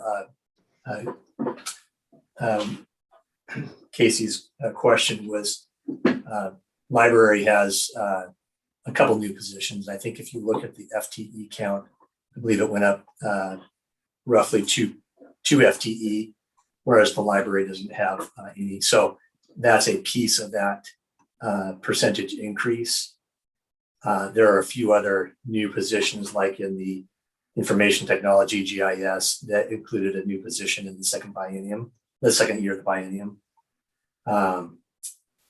Parks has a double-digit increase, and that has a parks admin assistant position, and so forth. So I don't know to what level you'd like to go into, but if you scroll down, you can see the entire city budget. So I'll defer back to the committee at this point. Commissioner McGriff? Yeah, you're muted. Yeah, I know. My screen just went out, so I just put it back into the computer mode. So I totally understand what you're saying, Casey, but to use that old adage, we're not comparing apples to apples. And I think we need to go back to one of the statements that City Manager Conkle said. The City of Oregon City is a service organization, a service entity, and service for us means the people that we hire are doing the work. And, you know, for the record, you know, I am a retired municipal and county employee. So I am aware of what those costs are. And I looked at all the personnel costs with an eye, because been there, done that. And I'm not having a problem with it. We have a staff that is willing to go more than the extra mile to do the work that needs to get done. And that was not routine and ordinary work. We have something I would bring to your attention is if you look at or were able to review the community survey that was just completed, the two departments that rank the highest in the city for service, for likability, I mean, whatever you want to call it, were the police department and the library. The library has been critical to the community during these COVID times. And the library staff has totally stepped up. Again, we have a bond for that, for the library that they're receiving funds from. So again, there are different funds that are going into this. So I'm not saying that we shouldn't be looking at it, but I'm just saying that we need to have the bigger picture of what we do and how that is done. And in order to keep and retain good people in this working for a municipality, we need to be competitive, because there are people in other cities who would like to poach our staff, and I don't really want that. We have a lot of really good people that work for the city of Oregon City, and like I said, they go up, over, and beyond the call of duty in all cases. And I just, I guess I'm just tooting their horn right now. I can't say enough good things about it. And I think we did a review not too long ago that Mr. Foyles was involved in, and we're right in the mid-range of where salaries are for people in the Portland metropolitan area. And of course, as you know, costs are just going up all the time in our particular Tri-County area. They're not going down, I can tell you that. So just a perspective from somebody who's looking at it with a very keen eye, and somebody who's been there. So thanks, Casey. Sure, but we're adding positions. It isn't about cutting someone's salary or not giving them a raise. It's about we're adding positions. That's correct. And we need to do that because the service levels that the community is expecting are increasing. And so I think we've been conservative in the staff that we're adding. So that's just my thought. That's all. Hey, Mr. Arnhart? Yeah, I just had a question about the library and adding staffing, and I hear and understand what everybody's saying. I think Mr. Zook mentioned adding 2 FTE employees to the library. I believe one of them is a safety officer. Could somebody explain that from a library standpoint? Sure. And I'll have Greg Williams, our library director, come on and explain to it in a little bit more detail in terms of there was a librarian with experience in safety, and he'll explain why. And then someone to help with customer technology were the 2 FTEs proposed in the library. And I'll turn it over to Greg to give a little bit more of the details behind that. Thank you, Tony. Good evening, Mayor Lyle Smith. Good evening, commissioners. Good evening, members of the budget committee. So yes, the library budget does, in the proposed library budget does include request for 2 additional FTE positions. One thing I do want to echo what Mr. Zook and what Mr. Conkle have said is that the library fund is a dedicated revenue source. There's a library district that encompasses all of Clackamas County, except for Johnson City, about 565 people in Johnson City. And so the city receives revenue from that library district to pay for library services. And there's an IGA that says, the library district fund shall be expended to provide library services to the general service area. Our service area exceeds not just the city of Oregon City. Our geographic service area is about 60,000 people. It's about 35,000 city residents and 25,000 unincorporated residents. So we have a very large service area that we serve primarily in a single building. And I'm going to talk about the library safety officer first. So this is a position that some other libraries have used. First, I'll talk about what this is not. This is not a uniformed officer. This is not a security guard. This is a library employee who is there within the library, serving the public, communicating with our patrons, providing services. Somebody who also has a background in behavior management, somebody who can liaise successfully with people like Robin at Father's Heart, Valentina Mutia with our behavioral health liaison, Officer Haynes, our homeless liaison officer. And it's a position that's really meant to ensure that everybody coming into the library facility has a positive experience and can use the library successfully. We've got a behavior policy that has about 23 behavior rules that we have at the library. And to be frank, it is a constant area that we have to dedicate resources and staffing in order to make sure that everybody that comes into the library follows those rules, and so that everybody coming in, from the youngest kids to our oldest patrons, to our teens, to our homeless community, has a positive experience in the library. And that's been an area that we have had, it's been a challenge staffing wise with our current staff to be able to do that. So that is the reason behind that request for that position, is to make sure that we can successfully enforce our behavior rules, to make sure that we can provide resources to people who come in who may need help, maybe somebody facing a mental health crisis. We can get them connected with resources that are available, to make sure that we can, in a post-COVID world, we're also very concerned about making sure that we have a safe, that the library is physically laid out in a safe manner. And that as, you know, if there are future waves of COVID-22 or 23, God forbid, that we have somebody who can help us plan to make sure that we have a safe library environment going forward. So that's that position. The other position we have is a technology position. And without going into too much detail, the technology environment at the Oregon City Public Library is very complicated. We are both connected to the city network. We're also connected to a Clackamas County provided fiber network. And we use that network and those tools to be able to provide services to our patrons. The library world is constantly evolving. Our patrons' needs are constantly changing, and so much of that revolves around technology. How do we provide the technology that they need to be successful? How do we provide the educational opportunities that people need to learn to use technology?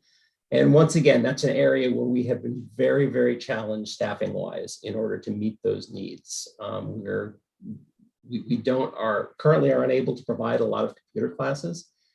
We have, you know, it's been challenging to provide computer training and computer support to people coming in the building. With this extra position, this additional position, we're going to be able to do that much more effectively. We can put some more resources into our technology outreach, digital inclusion efforts. That's also a position that really helps us streamline some back-end processes. We are sort of fanatical about efficiency and making sure that we do things as quickly and as low cost as possible. And one of the greatest ways to do that in the library business is to intelligently leverage technology that we have available to us. And having a position that has that skill set, that can take, you know, tools that we have available, data sources that we have, and be able to leverage those to help us do our jobs better. That's a very important position for us to have. So those are the two that we have requested in the budget. Once again, those are being paid for out of library district dollars, dedicated revenue source. And if there are any other questions, I'd be happy to try to answer them.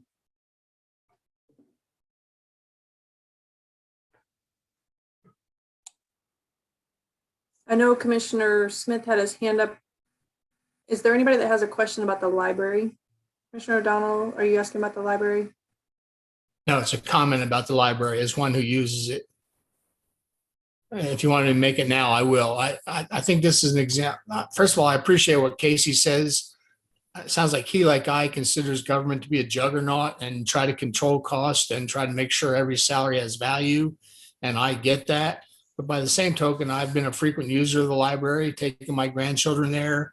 I've watched what additional programs they've offered. I've seen the technology.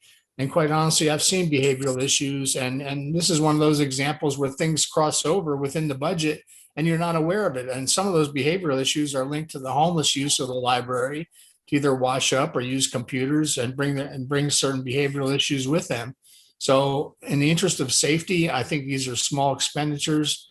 Go to that library, see what they do, the library of things. The services keep expanding, the technology keeps expanding, and the need for safety cannot be argued. So I appreciate what Casey says, because I have the same outlook. but I understand why we're at where we're at here. Thanks. All right, Commissioner Smith. I appreciate this discussion, but I also want to say we haven't even started going through the departments or the topics of the budget. And so we've derailed ourselves on library and police and economic development. We're revisiting all of those again. And so I'd like to keep those conversations in those buckets as we go through the budget. And then the ones that cross over, we deal with at the end. We're jumping all over the map here and we're not getting anywhere. Well, I assume we're probably asking all of our questions that we would normally have asked when we got to those slides. We're just not waiting on staff to get to those slides because we're focused on the goals, and the goals were presented up front. And right, but we're going to still revisit those, and a lot of people we're going to be jumping back and forth and going to them again anyway. So okay, people are holding their questions for that. Well, I'm hoping that folks got a lot of their questions answered. I don't think very close. Throughout that period. I guess I'll make one final comment. I feel like I should say for the record, I was not suggesting that we throw money at a wall like spaghetti and hope that it sticks or that we just do that. That wasn't what I was suggesting. And so I feel like today's climate, I need to make sure I'm very clear about that. Wasn't what I was suggesting.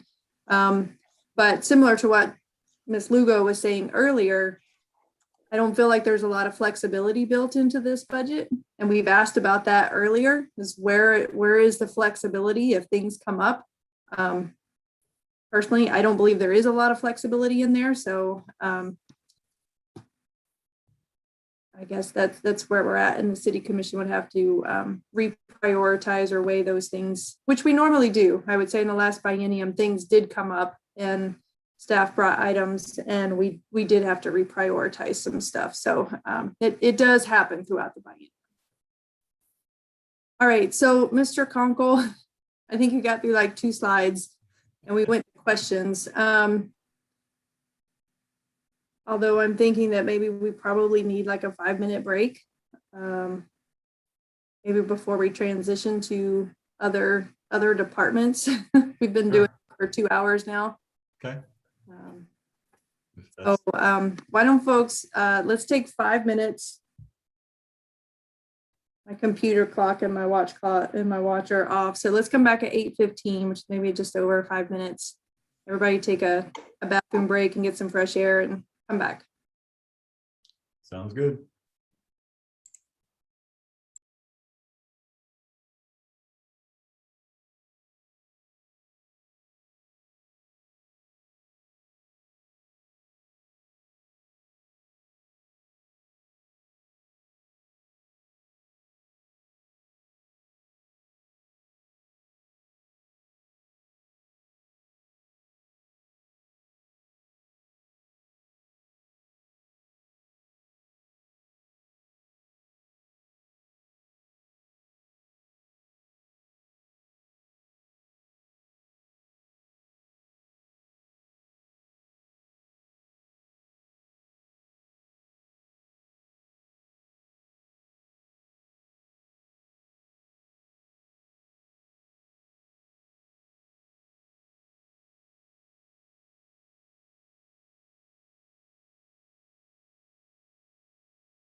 All right, do we have everybody? Looks like we do. I believe we have everybody.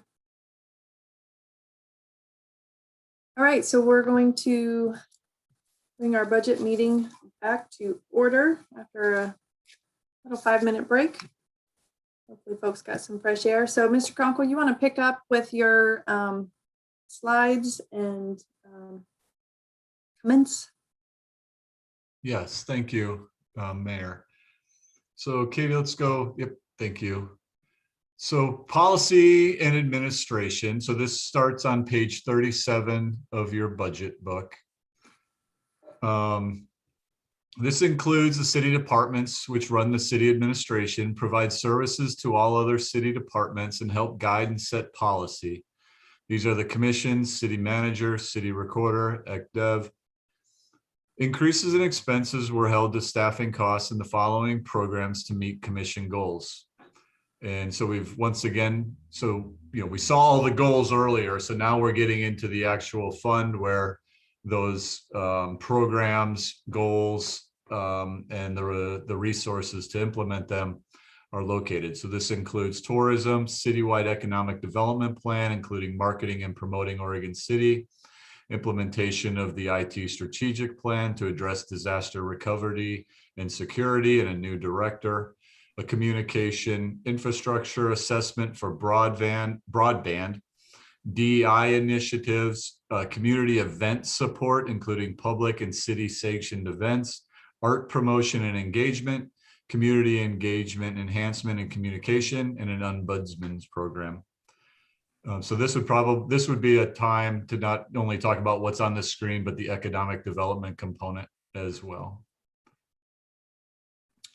So we've been through some of these numbers already when we were looking at the goals. So these are the major changes. The goal 1, the 3 tasks in there included the DEI work, the IT strategic plan. So that's the investment in disaster recovery, malware protections, and then so currently we have an IT supervisor. One of this was looking at, because of all the continued reliance on technology, both internally and externally, that we identified the need for a director position as the city continues to grow those demands on the internal IT infrastructure, both from a security standpoint, a communication standpoint, an access standpoint, just continues to grow at phenomenal speeds, as well as how we manage that system,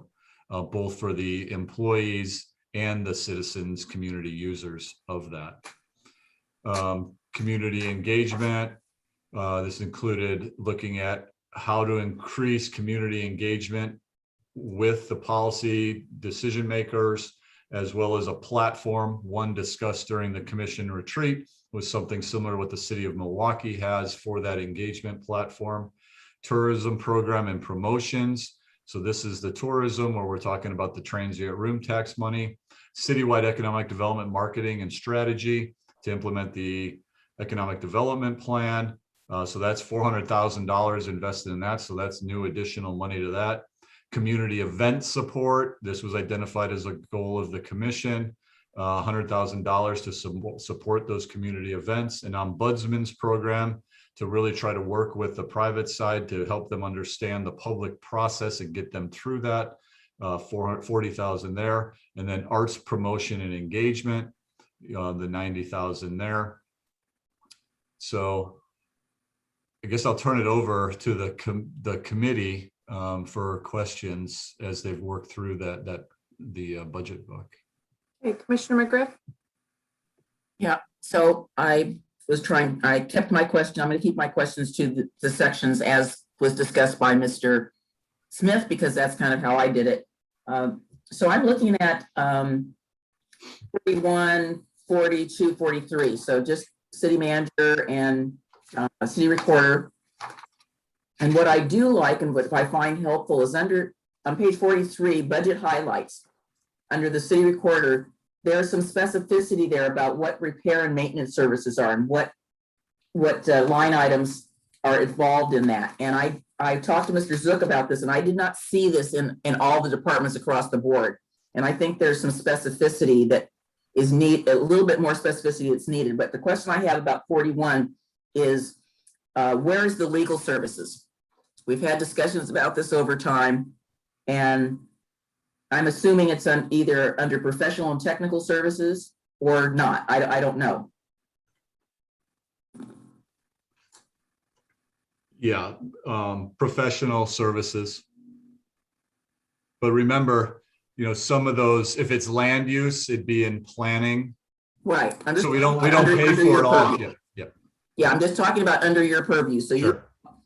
So we're going to have we have the judge, we have our, let me go back to your chart here. So we've got city manager, we've got legal contract, city manager, and then the other things underneath that. So what I was looking at is, or is not broken out. We generally don't break it out, but what other professional services? I know in personnel, we sometimes have to hire a person who deals with contracts, that I understand.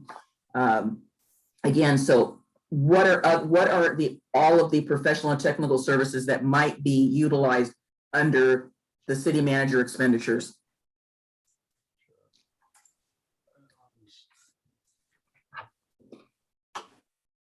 So that would include the communications. So Kristen's work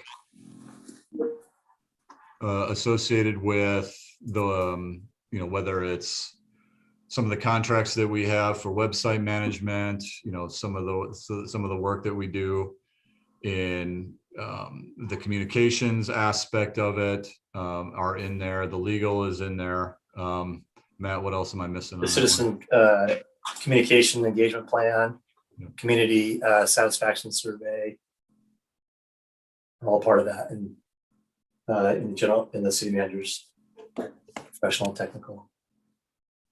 So I think that some broader categories could be utilized to kind of say that's what that includes, so that it's a little clearer. I mean, I know there'll be a few people in the community that will read this and totally, you know, geek out on it, but generally people won't.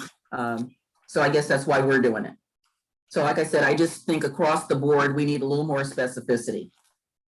So just to clarify, so I can understand for gleaning this in the future. So a little bit more definition about what is professional technical services, repair, maintenance, what falls into those types of categories. Right. Okay. Well noted. Yeah. Okay. I got a clear picture with regard to page 43 when I looked at city recorder expenditures, and I went, oh, okay, yeah, I understand all, you know, all of those things, not the technical part of it, but I understand what goes into that and what made up that number. So that was helpful to me. And I think that should be consistent across the board for all the departments. Yeah, I would agree with that as well. So does Commissioner O'Donnell. Okay, Ms. Lugo. Thank you. I just had I should have asked you this question, Matt, before, but I was curious, the 200,000 for community broadband, what is that? Is that to have like community Wi-Fi, or is it to increase access to, what is that? Could somebody tell me? Sure. So, and we have James Graham from our economic development manager on as well. So one of the things identified is how do we improve internet service to the community. It's a little sparse, little patchy in some areas. So that 200,000 was to look at the feasibility of creating a public-private partnership to provide broadband services throughout Oregon City. So it's really a study to look at the feasibility, and then if it's feasible, to move into a negotiation with a potential provider through a public process that could come in and do that. And there's going to be a negotiation there, you know, whether they're using our rights of way or our existing infrastructure to accomplish that. So it's not building broadband, it's to determine if there's a way to get there in a public-private partnership. All right. I don't see any other hands, so maybe we can move on to the next section. Mayor Lyle Smith, I just wanted to make sure that Mr. Zook understood my other question, which is I wanted to know what our legal, he doesn't have to, if we don't have it now, that's fine. We can come back to it. We're obviously not going to finish tonight, but I wanted to know about the legal services. So. Yeah, let me make sure that I get some clarification. Are you referring to the legal services in the city manager's budget? Yeah, I believe that was, we decreased it by 5,000 from the previous year. So I don't have an exact number, but I will say that legal services are sparsed out, throughout each department that may use them. So it's a disadvantage to have it split out that way because you can't get a citywide legal total, but every city department uses legal differently. So I can come back with a more exact number if you'd like on that. That'd be fine. Thank you. Yeah. Okay. Okay, Mr. Conkle. So were there, oops, I'm sorry, I just want to go back 1 second. So here's where we're talking about the tourism program, the citywide economic development, marketing and strategy. Were there any questions about that? Because I heard that earlier. Commissioner Smith? I didn't know if we were talking about that under economic development or not. Well, we can turn to page 51. So it does fall under policy and administration. I have questions. Can we go back? We're kind of, I had a couple of questions about municipal court and finance before we move on to that one. Okay, so Commissioner Smith, we're still in the same section. So page 51, which is in the policy administration. What were your questions, Commissioner Smith?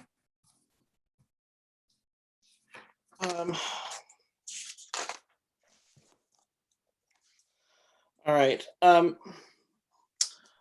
I appreciate the $100,000 for community events. However, we have no process on how we're going to allocate those or how we're going to address that, which worries me. So that's one question.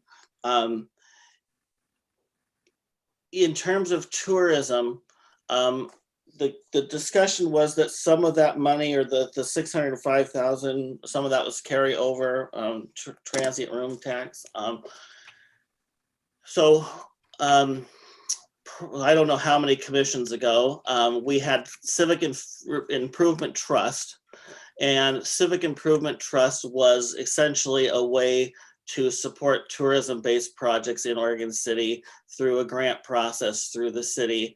And we put that on hold mainly to kind of revisit that at some point, and basically to build up transient room tax so that we could implement and start our tourism plan and hire tourism staff and get that started. We've never really had a conversation about whether or not the Civic Improvement Trust or grants process will come back. That always was the intention. And now, even when we had that program, we were not sufficiently supporting events. So we eliminated that program. We funneled all the money into tourism, and it stopped going to community events. And now we're adding $100,000 to essentially have community events, but we have no process of dispersing that money or how that's going to take place, which is essentially what the Civic Improvement Trust was. So I'm kind of wondering how that's going to move forward, and kind of what the plan is for that.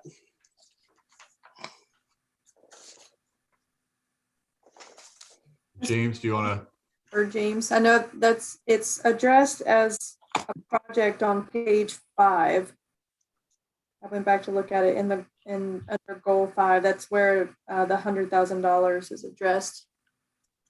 Let me try to answer that one. The $100,000 that we've identified is to really help. It's really to provide economic, technical, logistical assistance to private nonprofits that produce citywide special events sanctioned by the city, and to reinforce our hometown. That's what that community function is. Now, of course, we're going to have to develop criteria as to what a city sanctioned event is. So that's part of the process, so that we can engage community groups on an equal playing field. So the goal, it was determine the city's role in supporting community events and other amenities that support tourism. Staff will work to create a program to support community events. The program will include providing grant funding to private nonprofits that produce citywide special events designed to reinforce the community hometown brand. $100,000 is set aside from the general fund to begin that work in July of this year and complete it by December in creating that program. So my question was, we don't have a process to do that. We used to have Civic Improvement Trust that essentially was the committee that would allocate funds for tourism. That does not exist right now. We've had no discussion about bringing that back. And so is this a staff decision that's going to be making these process decisions, or is that going to be coming to the commission? Well, I can only speak to the community function piece, because in terms of that, we had allocated $100,000 to help with citywide events and to fund, provide technical assistance and to fund city events. So it's important to develop criteria for the program, so that we can actually fund programs that meet those set of criteria. Who's developing that criteria? Say again? Who's developing that criteria? Well, it starts with the staff and an engagement with other stakeholders around the community, as well as the commission.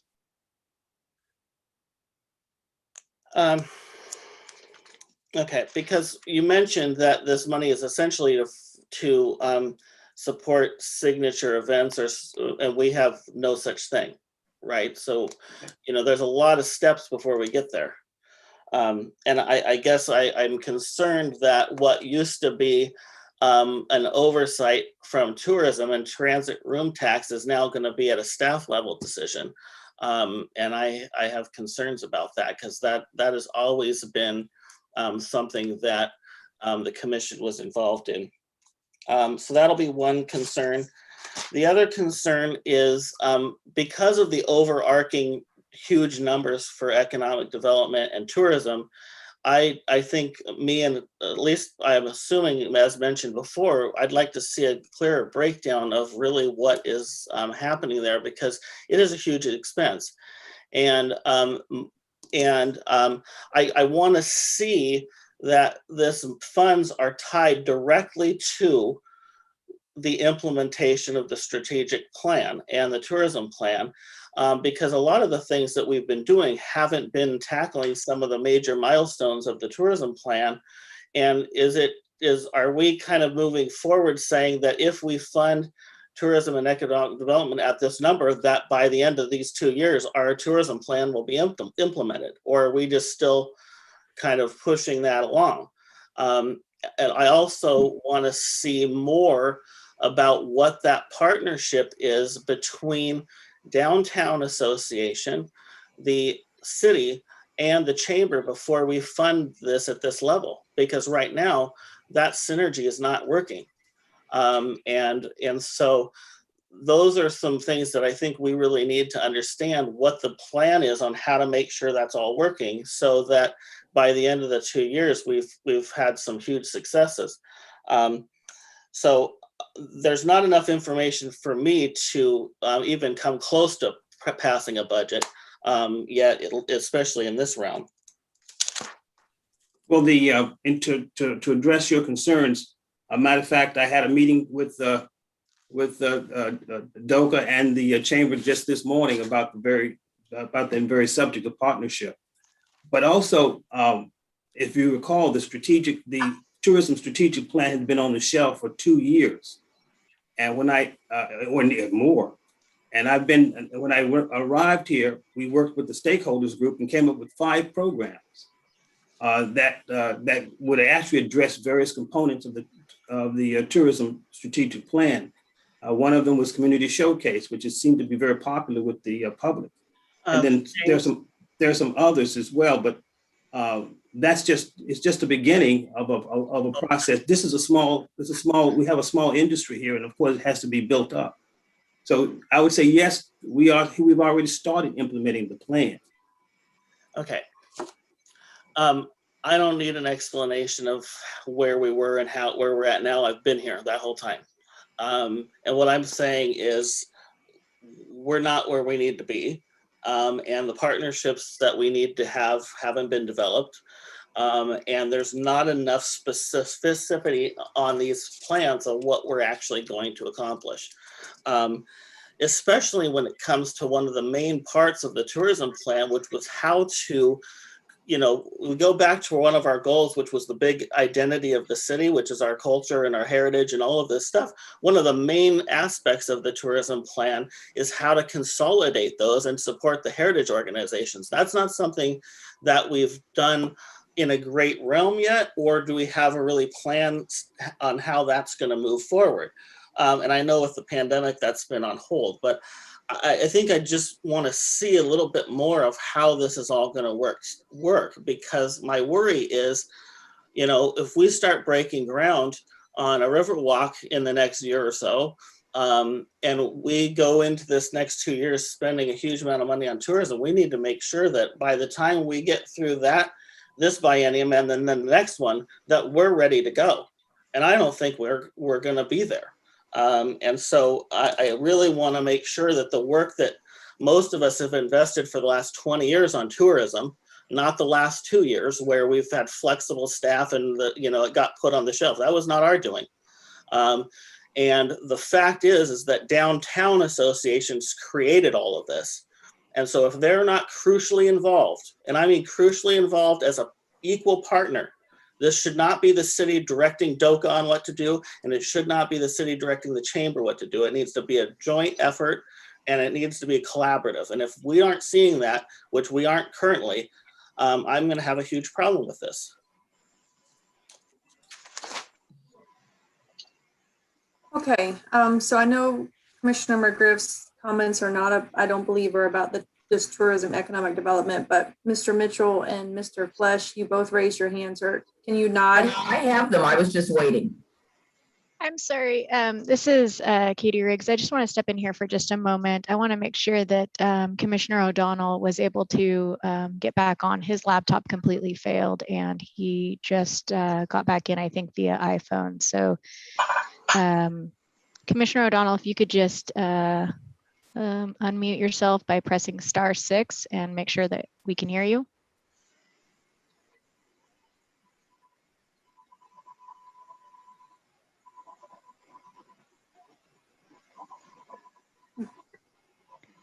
No, we saw his video a minute ago when he reconnected via phone. Commissioner O'Donnell, can you hear us? Are you there?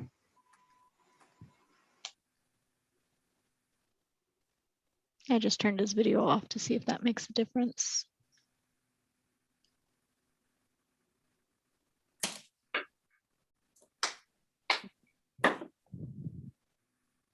Okay, he says he can hear us. So I will, I will let you continue.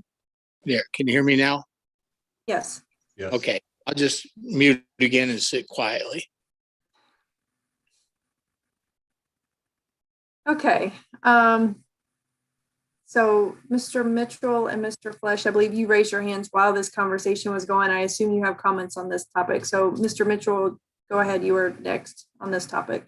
Yeah, a question and a comment. I'm a little confused between what's written on Goal 5 and what Mr. Graham said. Is that $100,000 to go to support, to go to nonprofits to support events, or is that $100,000 to create a program that we somehow then support community events? So that's the question. And then the comment I have, I'm going to agree with what Commissioner Smith was saying.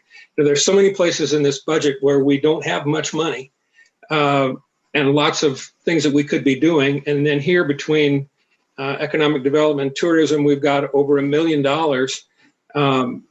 And we don't have, I think, the foundational pieces in place to prioritize how that's going to be spent. And I think if there's any way we're in danger of just throwing the spaghetti against the wall, as was said before, it would be in these two areas, which is a big chunk of our discretionary money. And I don't think we have the foundation in place, but I would like to know that $100,000, what that is for. Is that for creating a plan, or is that for supporting events? That is supporting events or supporting organizations. Developing a plan doesn't really cost you really any money, but and the criteria has to be developed. But it is designed to support private nonprofits that speak to that are part of our criteria.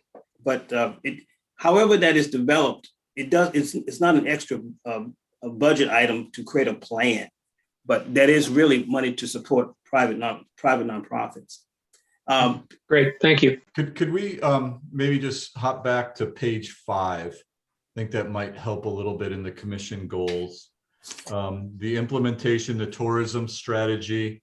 So remember, that's the 680. That's the tourism, a transient room tax. So that's a restricted fund that can only be used on tourism related activities. So even if we didn't fund it, let's say we funded it 300 grand, you couldn't use the 380 in parks. Now, the 400,000 above it, that was pure general fund money. That is completely discretionary money. So, you know, staff will implement the tourism strategy to attract and engage the community to Travel Oregon City website to increase participation in community opportunities.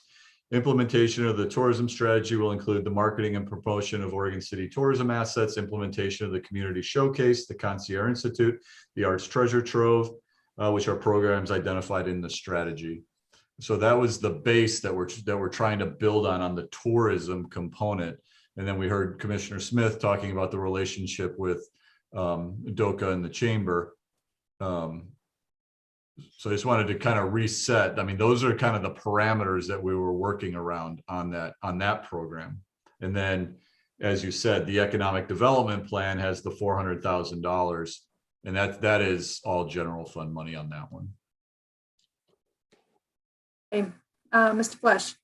Thank you. I wanted to address Commissioner Smith's comments a little bit because I'm afraid you may be assigning to this committee the role of the city commission. What I mean is we're here to put a budget together or propose a budget and have money in there. The city commission's responsibility is to make sure that staff is implementing their wishes and making it happen. And if it's not happening, then the commission needs to deal with that. But I don't think that that's the purview of this committee. So your frustrations are noted, and I agree with most of them, but I think that's not this committee's role.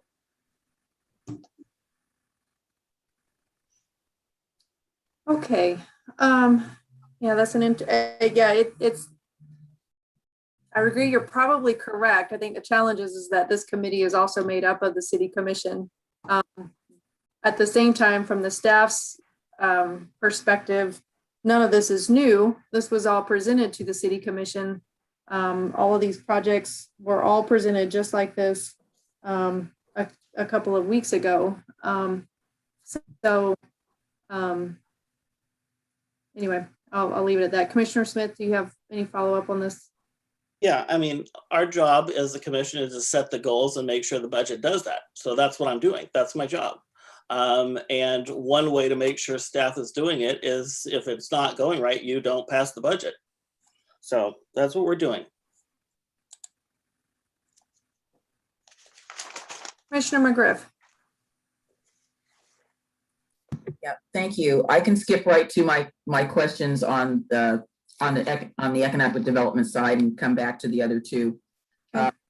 So again, I want to reiterate my request for a little more specificity. Maybe to be more specific in each of the goals. So I see all the stuff there that you were pointing out on page 5. What I was trying to see is, without having to flip back and forth, is under budget highlights.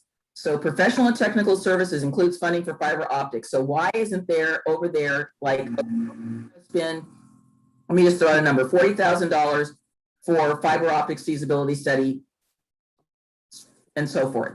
So then promotion of the arts industry, what do we think that might be? There are things on page 5 that get into a little more detail that somehow should have been translated into the highlights. And again, I'm looking at those numbers versus the expenditure chart above in each of the departments and saying, okay, I see where that's going. I don't want to have to keep flipping back to the goal and make assumptions about how the goal implements that, because I can't really get all the numbers together on both pages. So you can see me, I'm flipping back and forth here, and that's causing me a little bit of angst. So it's specifically related to economic development, but relates to everything across the board. So I can ask my quick question here under, see, I lost my page here because it was under general fund. So I saw under, so this, I think this is a question for Mr. Foyles. He probably already answered this probably in another thing, but you had develop new initiatives and policies and procedures to advance DEI, equity and inclusion services. So that's a crossover in one way with economic development. And I think gets to what I was asking about, whether we could implement an MWESB program. So I'm assuming that that's what that is. Am I correct, Patrick? We captured those comments from the last work session while the budget was going out. So okay. Yes, you talked about minority women businesses being referenced. Yeah, okay. Is that correct, Patrick? I guess that's part of it. Under goals and projects, it was a pretty broad statement to encompass all those DEI efforts.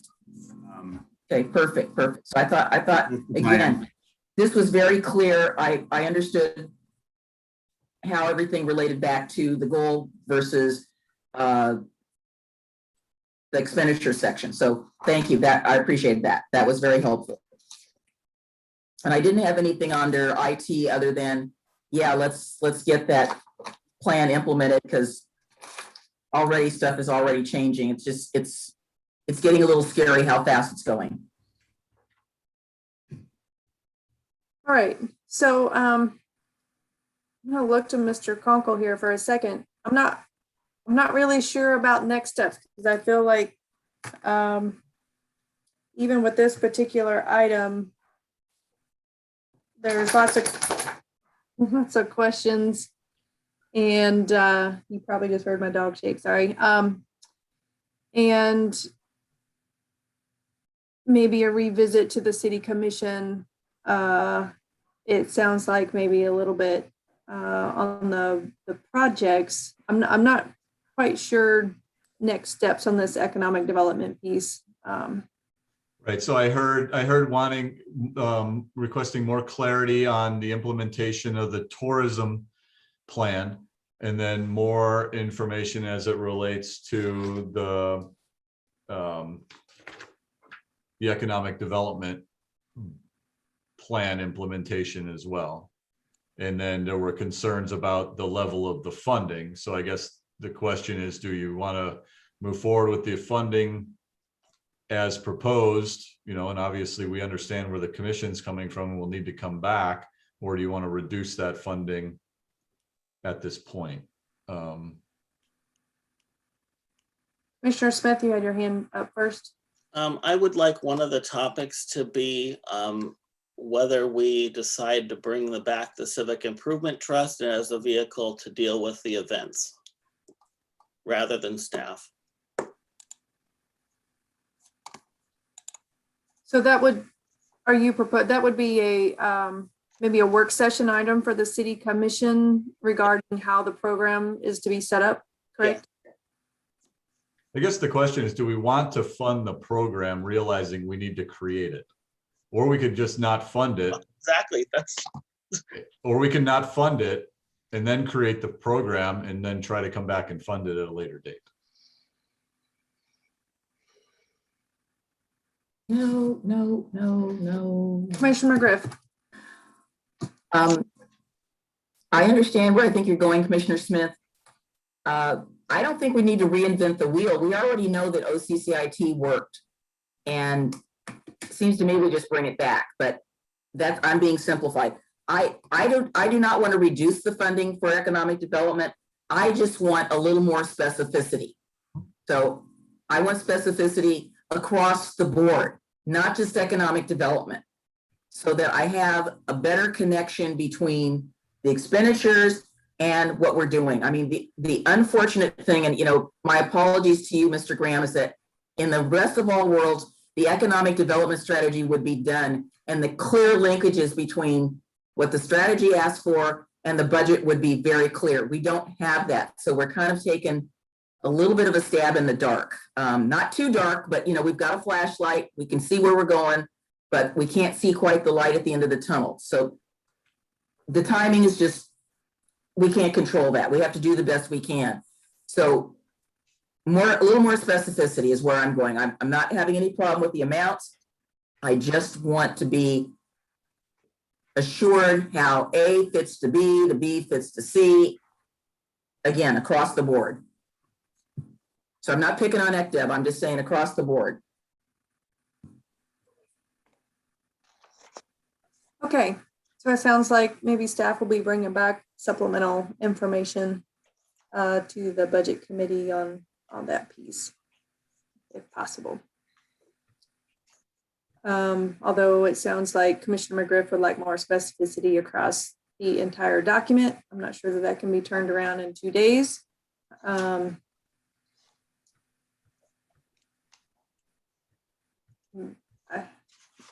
I think I need some guidance from the whole committee here. Yeah, we need to hear from other folks on the committee.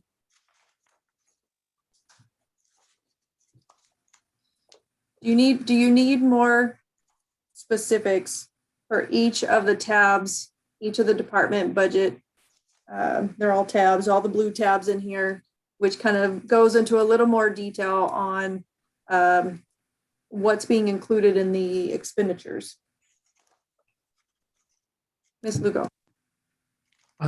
Since you were asking for feedback, I felt pretty well informed reviewing the budget document. I mean, to move forward, I felt comfortable with the amount of detail. I really appreciate hearing back from the city commissioners who really have most of the important information I've needed. They've helped to clarify areas where I did have questions or concerns. So I felt pretty well informed to move forward. Mr. Flesh, thank you. Mr. Flesh. Yeah, I agree. As a committee member, I feel I have the right level of information, and I think a more detailed level, again, that's the job of the commission, I think, not this committee. As far as member of this committee, I am comfortable with most of the things so far. There may be one thing or here and there that pops out, but across the board, I feel good.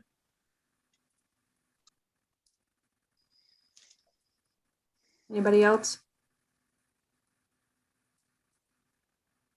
Mr. Mitchell? Well, I don't know how to answer that, because obviously this is my first time on the committee. 4 of us are new. I don't know how other cities do this. If our charge is to review this at the 5,000 foot level, there's lots of information. If our charge is, how are we going to spend $400,000 and we're supposed to get into that, then no, we don't have enough information. So, I went into this concerned about how we can give any kind of thoughtful input into $235 million over the course of 1 or 2 or 3 evenings, having had the information, for a couple of weeks. I think the entire process is flawed if the goal is really public involvement. So that's going to come across as negative. I don't like to be a negative person, but if the charge is to evaluate how the city is going to spend $235 million, this process isn't going to get it done. Right, I can understand that, but you raise a good point about what level and what scale, because with the process that's I don't know how to answer that. Yeah, well, with the process that's in place, the budget process, and I believe is pretty articulated in statute about the budget process and the review process and the number of hearings and all that such. Yeah, this committee is really at a high level, and you're experiencing probably a little bit of what the city commission experiences at the same time when we're at the dais and we hear a topic that's coming forth from staff, and our desire to maybe needle in the weeds and get some detail to make sure that it gets carried out how we want it to be, and pair that with a level of trust in city staff that they're actually going to implement it and make good decisions. And we've toyed on that. We've discussed it openly that we struggle with that depending on the level of detail that's given to us. And I feel like this committee's kind of doing that, or the city commission is doing that. And so you're right. I mean, at this point, the city commission and staff have spent multiple meetings on this budget, on the goals, on the projects. This is not the first time the city commission has worked on this. In fact, we've spent hours on this. So at this point, by the time it gets to this point in the process, it really is a high level overview, because you're right. You're talking about $235 million. We're not expecting any decisions by this committee to drastically move the ship in some particular direction or something. And so that's just kind of my general take on kind of where the budget committee's at. And it's really, and my take on it truthfully is that the citizen role is to make sure that there is someone representing the citizens in addition to elected officials that have reviewed the budget, that everything kind of sounds and looks right, the numbers are lining up, that like at a high level. Because there's the process, you would have to start being involved with us back in January to probably go way down in the weeds through all these projects and stuff. So I'll stop talking real quick and go to the hands that are raised. Mr. Arnhard. I think we have enough information to move forward. I know Tony and the whole entire staff worked hard and tirelessly on this budget proposal. If the commission and the budget committee has recommendations, I would hope that Tony and the team, the staff, could bring some amendments back, if that's Thursday or the following Thursday, and show us that you guys want some changes, that they can show us that those changes are going to be added. But I believe we have enough information at my current citizen level to move forward with this budget proposal. Hey, Mr. Christopher. Yeah, I would just echo those sentiments. I do agree with Commissioners Smith and McGriff that there are a few things that I'd like to see more details on. Commissioner Smith was talking about the $100,000 and not having a way to implement those programs, which if it was like $4,000, I wouldn't be so concerned. This is like my fourth budget, so I know kind of how it's usually typically very risk adverse, and I'm always pretty well on board, but I am a little kind of, there are just a few outstanding things that are just a little bit kind of needing a little more detail and a little more fleshed out. Now, whether that's the purview of this committee or the commissioners themselves, I'm kind of, open to seeing like an amendment, and then, this time next week or something along those lines. But I think I'd say overall, the budget, I think is in a place where I'm very comfortable with it. Thank you. Yeah, it's interesting this topic is coming up, because I felt like with the homeless and housing conversation earlier, we had the same exact conversation of saying, well, what we're working on is the plan, and we're not setting aside any funds. And I was like, I would love to have flexibility to have a set aside of some funds for if we pinpoint anything that's coming out of the plan, but there isn't, but in this program, we've actually set aside funds for that. But at the same time, we know we've talked about, I'm not sure where the charter parks idea comes in, that $20,000. So maybe that can come out of this $100,000. So what's not clear to me, I guess, Mr. Conkle, is that, I'll use that as an example, hypothetical. Is that something for this budget committee that could come out of this budget committee meeting, that in general, we were like, you know what, the committee thought we needed to rearrange some funds to make sure that other priority projects got allocation, and we didn't feel very comfortable on this one. Is that something that for this committee? Certainly. Yes. Yep. Commissioner McGriff.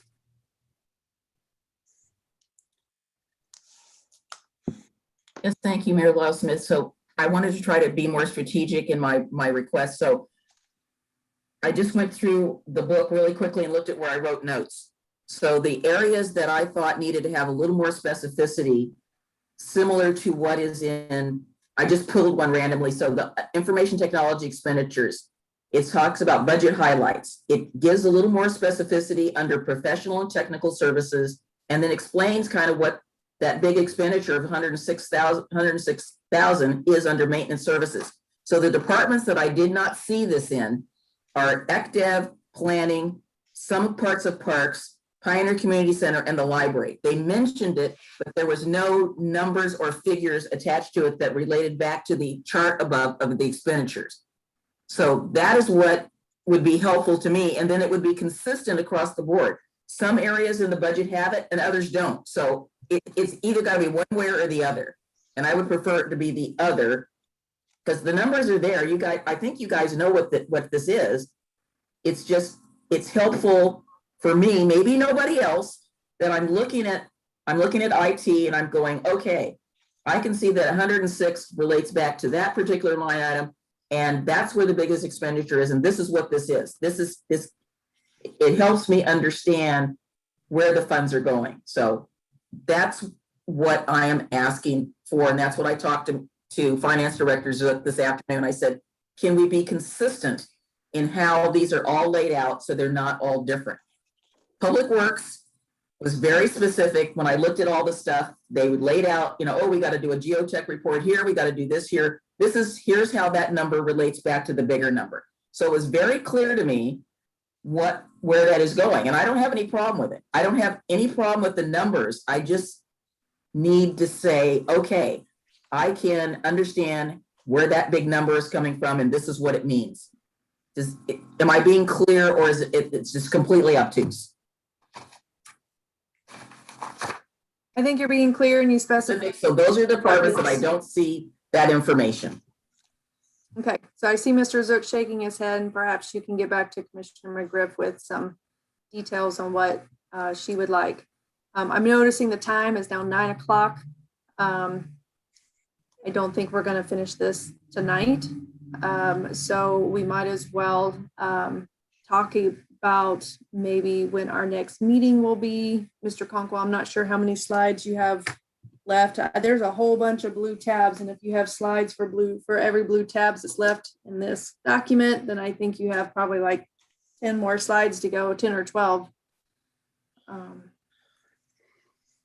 Is that true? You Yes, probably, right? I have, 16 slides left.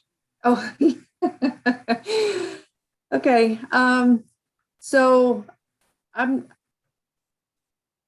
not sure how late we want to go on this tonight. I think we were scheduled 6 until 9 generally.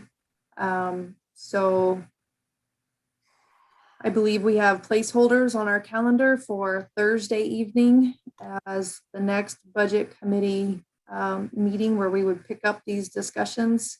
Is that correct? Do I have that correct? Yes, you do. Okay. So I'm looking to this commission. Would you like to stop now, or would you like to continue for a little bit longer? I see a stop now. I think Ms. Lugo was shaking her. I move that we adjourn. Okay.